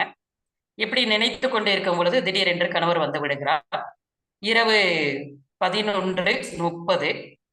இந்த நேரத்துல எங்க போய் என்ன செய்யறது, என்ன மாற்று ஏற்பாடு செய்யறது, வீட்டுல பொருட்களும் மிக குறைவாக இருந்தது. இதனால மாற்று ஏற்பாட்டுக்கு எவ்வளவோ யோசிச்சு பார்த்தோம், ஒரு முடிவுக்கு எட்டாத போது இருக்கிற மாவை ஊற்றி தோசையாக வார்க்கலாம் அப்படின்னு சொல்லிட்டு இருக்கிற மாவை தோசையாக வார்க்கிறார்கள். வார்க்கிற பொழுது 4 தோசைகள் மட்டுமே. இந்த 4 தோசையில மனைவி என்ன சொல்றாங்க, எனக்கு 3 ரொம்ப பசியா இருக்கு, நான் 3 தோசை சாப்பிட்டுக்கிறேன் அப்படின்னு சொல்றாங்க. கணவரும் பசியோட வந்திருக்கிறாரு, அதனால இல்லை நான் 3 தோசை சாப்பிட்டுக் கொள்கிறேன், நீ 1 தோசை சாப்பிட்டுக்கொள்ள அப்படின்னு சொல்லிட்டாரு. இப்படி சாதாரணமாக ஆரம்பிச்ச பேச்சானது அந்த விரைவிலேயே இருவருக்கும் சண்டை முற்றுவது போல் அந்த வாக்குவாதம் நடக்க ஆரம்பிச்சிருது. சரி, இப்ப 2 பேருக்கு ஒரு போட்டி வச்சுக்கலாம் அப்படின்னு சொல்லிட்டு போட்டி வைக்கிறாங்க. என்ன போட்டி அப்படின்னு பார்த்தோம்னா 2 பேரும் எதுக்க உட்காந்துட்டாங்க. இந்த தோசை தட்டும் நடுவுல வச்சாச்சு. 4 தோசையும் ஊற்றப்பட்டு அந்த 4 தோசையும் வச்சாச்சு. இப்ப 2 பேரும் போட்டி என்ன சொல்றாங்க அப்படின்னா, யாரு முதல்ல பேசுறாங்களோ அவங்களுக்கு 3 தோசை, அடுத்து பேசுறவங்களுக்கு 1 தோசை அப்படின்னு சொல்லிட்டு ஒரு போட்டி வச்சுட்டாங்க. இப்ப இந்த போட்டியில வெற்றி பெறணும் அப்படின்னு மாத்தி மாத்தி ஒருத்தர் பார்த்துக்கிட்டே இருக்கிறாங்க. ஆனா யாரும் பேசுற மாதிரி இல்லை. இப்படியே கதவும் அடைக்கப்பட்டு இருக்குது. இப்படியே அடுத்த நாள் காலை வரைக்கும் அந்த பொழுது போயிடுச்சு. அக்கம் பக்கத்துல இருக்கிறவங்க எல்லாம் வந்து கதவு தட்டுறாங்க. அப்பயும் அவங்க பிடிவாதத்தை விட்டு கொடுக்காம அந்த போட்டியை தொடருது. என்னடப்பா செய்யறது அப்படின்னு சொல்லிட்டு போய் பார்த்தா அந்த அந்த மயக்கத்துல பசி மயக்கத்துல அப்படியே படுத்துட்டாங்க. அதனால தோசை சாப்பிடல, விட்டு கொடுக்குற மாதிரி தெரியல. இப்ப படுத்துட்டாங்களே, உயிர் இருக்குதா இல்லையான்னு பாக்குறாங்க. மூச்சு கொஞ்சம் தம் கட்டு இருக்குது. ஓகே, இறந்துட்டாங்களோ அப்படின்னு நினைச்சிட்டு அக்கம் பக்கத்துல அவங்க இருக்கிறவங்க அவங்கவுங்க உறவுகளுக்கு சொல்ல ஆரம்பிச்சிட்டாங்க. இப்ப உறவுகள் எல்லாம் கூடியாச்சு. கூடி எல்லாம் இது பண்ணி அப்பயும் அவங்க விட்டு கொடுக்கறதா இல்லை. இப்படியே போய்கிட்டே இருக்குது. இறுதியாக அவங்க சுடுகாட்டுக்கும் எடுத்துட்டு போயிட்டாங்க. எடுத்துட்டு போய் வச்சு எரிக்க போகும்போது எல்லாம் போயிருப்பாங்க. ஓரளவுக்கு எரிக்கலாம் அப்படின்னு நினைக்கும் போது இப்ப வெட்டியான் காதுக்கு ஒரு இது கேக்குது. பெண்ணாகப்பட்டவள் விட்டு கொடுத்தாச்சு, எனக்கு ஒன்னே போதும் அப்படின்னு சொல்லவும் வெட்டியானுக்கு ஒரே சந்தேகம். ஒன்னே போதுமா? இந்த சுடுகாட்டுல இருக்கிறது நாம தானே, ஒன்னே போதும்னு நம்மளை சாப்பிட்றதுக்கு வர்றாங்களோ அப்படின்னு அவரு தலைதெறிக்க ஓடுறாரு. அடுத்து நான் ஜெயிச்சிட்டேன் அப்படின்னு சொல்லிட்டு எனக்கு 3 அப்படின்றாரு. 3 எதை சொல்றாங்கன்னு தெரியலையேன்னு சொல்லிட்டு ஓடுறாரு. இப்படியே ஓடி வந்து நேரா வீட்டுல பார்த்தா இருந்த 4 தோசையும் தட்டுல காலி ஆயிடுச்சு. உறவுகள் சாப்பிட்டுட்டு போயிட்டாங்க. இப்ப இது வந்து காமெடியாக இருந்தாலும் ஒரு விட்டு கொடுத்தல் தன்மை ஒரு சின்ன சின்ன விஷயத்துக்கு இல்லை அப்படின்னா அந்த குடும்பம் எப்படி மாறும் அப்படின்றதுக்கான ஒரு விழிப்புணர்வு கதையாக இங்கே நான் பகிர்ந்து கொண்டேன். வாய்ப்பு கொடுத்த அனைவருக்கும் நன்றி. மகிழ்ச்சி, நன்றிங்கம்மா. சுடுகாடு வரைக்கும் போயிடுச்சு பாருங்க ஒரு தோசை பிரச்சனை. ஒரு சுடுகாட்டுலயும் போய் அங்கன்னா உயிர் இருக்கா இல்லையான்னு தெரியாமலே இந்த நபர்களும் தோசைக்காக அவ்வளவு நல்ல தோசை, அது தங்கத்தால சுடப்பட்ட தோசையான்னு தெரியல, உறவுக்காரர்களை சாப்பிட்டு போயிருக்காங்க. மனிதாபிமானம் ஒரு கணவன் மனைவி குடும்பத்தினர்கள் அவர்களை வச்சு ஒரு சொல்லக்கூடிய ஒரு தத்துவம், விட்டு கொடுப்பவர் கெட்டு போவதில்லை என்று மிக்க மகிழ்ச்சி. இந்த கதையினை நாம் இந்த வரியை நாம் நினைவைத்துக் கொள்ள வேண்டும். விட்டு கொடுப்பவர் கெட்டு போவதில்லை, கெட்டு போவவர் விட்டு கொடுப்பதில்லை. ஒரு வந்து இங்கே செல்லப்பாண்டியம்மா சொல்லியிருக்கிறாங்க. ரொம்ப மகிழ்ச்சி, மிக்க மகிழ்ச்சி. இதுல பங்கேற்ற அனைவருக்கும் ஒரே ஒரு நிமிடம். பங்கேற்ற அனைவருக்குமே மிக்க ஒரு மகிழ்ச்சியான ஒரு விஷயம். அடுத்த நம்ம பெண்கள் தினம் வருது அப்படின்றதுனால ஒரு வாரம் வந்து ரொம்ப ஒரு சிறப்பான விஷயங்களா நம்ம பண்ணிட்டு இருக்கோம். அது நான் என்ன அப்படின்றத நம்மளுடைய குழுவுல நம்ம பகிர்ந்துடுறேன் நானு. அதுக்கு முன்னாடி இங்க அன்பரசி அம்மா வந்து இன்னைக்கு இங்க பார்வையாளராக வந்திருக்காங்க இல்லைங்களா? அவங்க வந்து இதுக்கு வரைக்கும் கேட்ட கதைக்கான கருத்து 2-3 நிமிடத்தில் அவர்கள் வந்து வழங்குவார்கள். அவர்கள் கதை கூறவில்லை என்றாலும் கேட்ட கதைக்கு ஒரு 3 நிமிடத்திற்குள்ளாக அவர்களுடைய பகிர்வினை வழங்குமாறு நாங்கள் கேட்டுக்கொள்கிறோம். அனைவருக்கும் வணக்கங்கம்மா. அன்பரசி. வாங்க. அவரு திரைக்கதை வசனம் அமைத்த பாண்டுரங்கன் ஐயாவுக்கு ஒரு வணக்கம். நல்ல ஒரு சினிமா பார்த்த மாதிரி இருந்தது. அவருக்கு ஒரு நன்றி சொல்லிடுறேன். எப்படி கதையை இன்ட்ரெஸ்டா நம்ம ஒரு புக் எடுத்தா மூடாம படிச்சுட்டு வைப்போமோ அந்த மாதிரி இருந்தது அவர் சொல்றதெல்லாம். ஏகலவன் ஐயா துப்பறிவாளனா எங்களையே சிந்திக்க வச்சு கவனிச்சே ஆகணும் அப்படின்னு நீங்க கதை சொல்லிட்டீங்க. அந்த பக்கம் இந்த பக்கம் போக கூடாதுன்னு. செல்லப்பாண்டியம்மா விட்டு கொடுக்கணும் அப்படின்றாங்க. அதனால நானும் விட்டு கொடுக்கணும்னு எல்லாருக்கும் முடிவு பண்ணிட்டேங்கம்மா. கவிதாம்மா, நீங்க தான் கதை சொன்னீங்களா? நான் 2 கதை சொன்னேன். ஐயோ, அப்ப நான் வரவே இல்லை. அதனால எதுவும் வேற யாருக்கு கதையும் கேட்டேன். நான் வீடியோல பாத்துக்கிறேங்கம்மா. அனைவருக்கும் நன்றிங்க. மகளிர் தின ஸ்பெஷல் பெருநஷ்டம் அப்படின்ற ஒரு கதையை நம்ம சொன்ன சின்ன வயசுல கேள்விப்பட்ட கதை தான். இது போட்டிக்கான கதையாமா? இல்ல இல்ல இல்ல, இது நார்மலான கதை. எப்பொழுதும் போல நடக்கக்கூடிய நார்மலான கதை. நீங்க போட்டிங்கன்னா சொல்லிருங்க, நான் அதுக்கு தனியா தயாராயிருவேங்கம்மா. நிச்சயமாக நிச்சயமாக. மகிழ்ச்சிமா. இன்று கதையான நிகழ்வானது ஒரு சிறப்பாக பலரும் கதைகள் கூறினார்கள். அறிவன் ஐயா தொடங்கி சதீஷ்குமார் ஐயா, பாண்டுரங்கன் ஐயா, ஏகலவன் ஐயா, செல்லப்பாண்டிமா, இன்னும் யாரையும் பெயரை விட்டு இருந்தால் மன்னிக்கவும். இவர்களெல்லாம் அற்புதமாக ஒவ்வொரு விஷயம் இல்ல, அதுதான் ரொம்ப அற்புதமாக இருக்கக்கூடிய விஷயம். வேலை யார் கொடுக்கலன்னு நாங்க, நீங்க 4 பேத்துக்கு வேலை கொடுங்க அப்படின்ற ஒரு கதை. உண்மையான காதலா இருந்தா அது ஜெயிக்கும். யார் என்னதான் பிரெயின் வாஷ் பண்ணாலும் அது நிலைக்காது. ஓகேங்களா? அது மாதிரி உண்மையான காதல் இருக்கணும் அப்படின்ற ஒரு விஷயம். எப்போதுமே விழிப்புணர்வோட இருக்கணும். அதுவும் ஒரு பேங்க் போனாலும் சரி, எந்த வேலையில இருந்தாலும் சரி, விழிப்புணர்வோட இருக்கக்கூடிய ஒரு சூழல்ல நம்ம வாழ்ந்தாதான் நம்ம வந்து தப்பிச்சுக்க முடியும்ன்ற ஒரு கதை. விட்டுக் கொடுப்பவர் கெட்டுப் போவதில்லை அப்படின்ற ஒரு கதை. இது அறிவுரையா சொன்னது வந்து முயற்சி செய்தால் காதலியை அடைந்திடலாம். அவர் இளவரசியாக இருந்தாலும் சரி அப்படின்ட்டு அவர் ஒரு கதை சொன்னாங்க. ஸோ ஒரு விடாமுயற்சி விஸ்வரூப வெற்றி அப்படின்னு அவர் சொல்லியிருக்காரு. இது மாதிரியான பற்பல விடயங்களை எல்லாம், நிகழ்வுகளை எல்லாம், நீதிகள் எல்லாம் இன்னைக்கு நம்ம கேட்டிருக்கோம். நிச்சயமா இதை கேட்கக்கூடியவர் இந்த விஷயங்களை மனதில் உள்வாங்கிக் கொண்டு அதற்கேற்ப செயல்படும் பொழுது நல்லதொரு நிலை நமக்கு அமையும் என்று கூறி இன்றைய கதையாடல் நிகழ்வானது இத்துடன் நிறைவு பெறுகிறது. உங்கள் அனைவருக்கும் சென்னெக்ஸஸ் கலை மற்றும் கலாச்சார மன்றம் அன்புடன் எங்களது வணக்கத்தினையும் வாழ்த்துக்களையும் கூறி விடைபெறுகின்றோம். நன்றி, வணக்கம். வணக்கம் அம்மா. நன்றி அம்மா. நன்றி.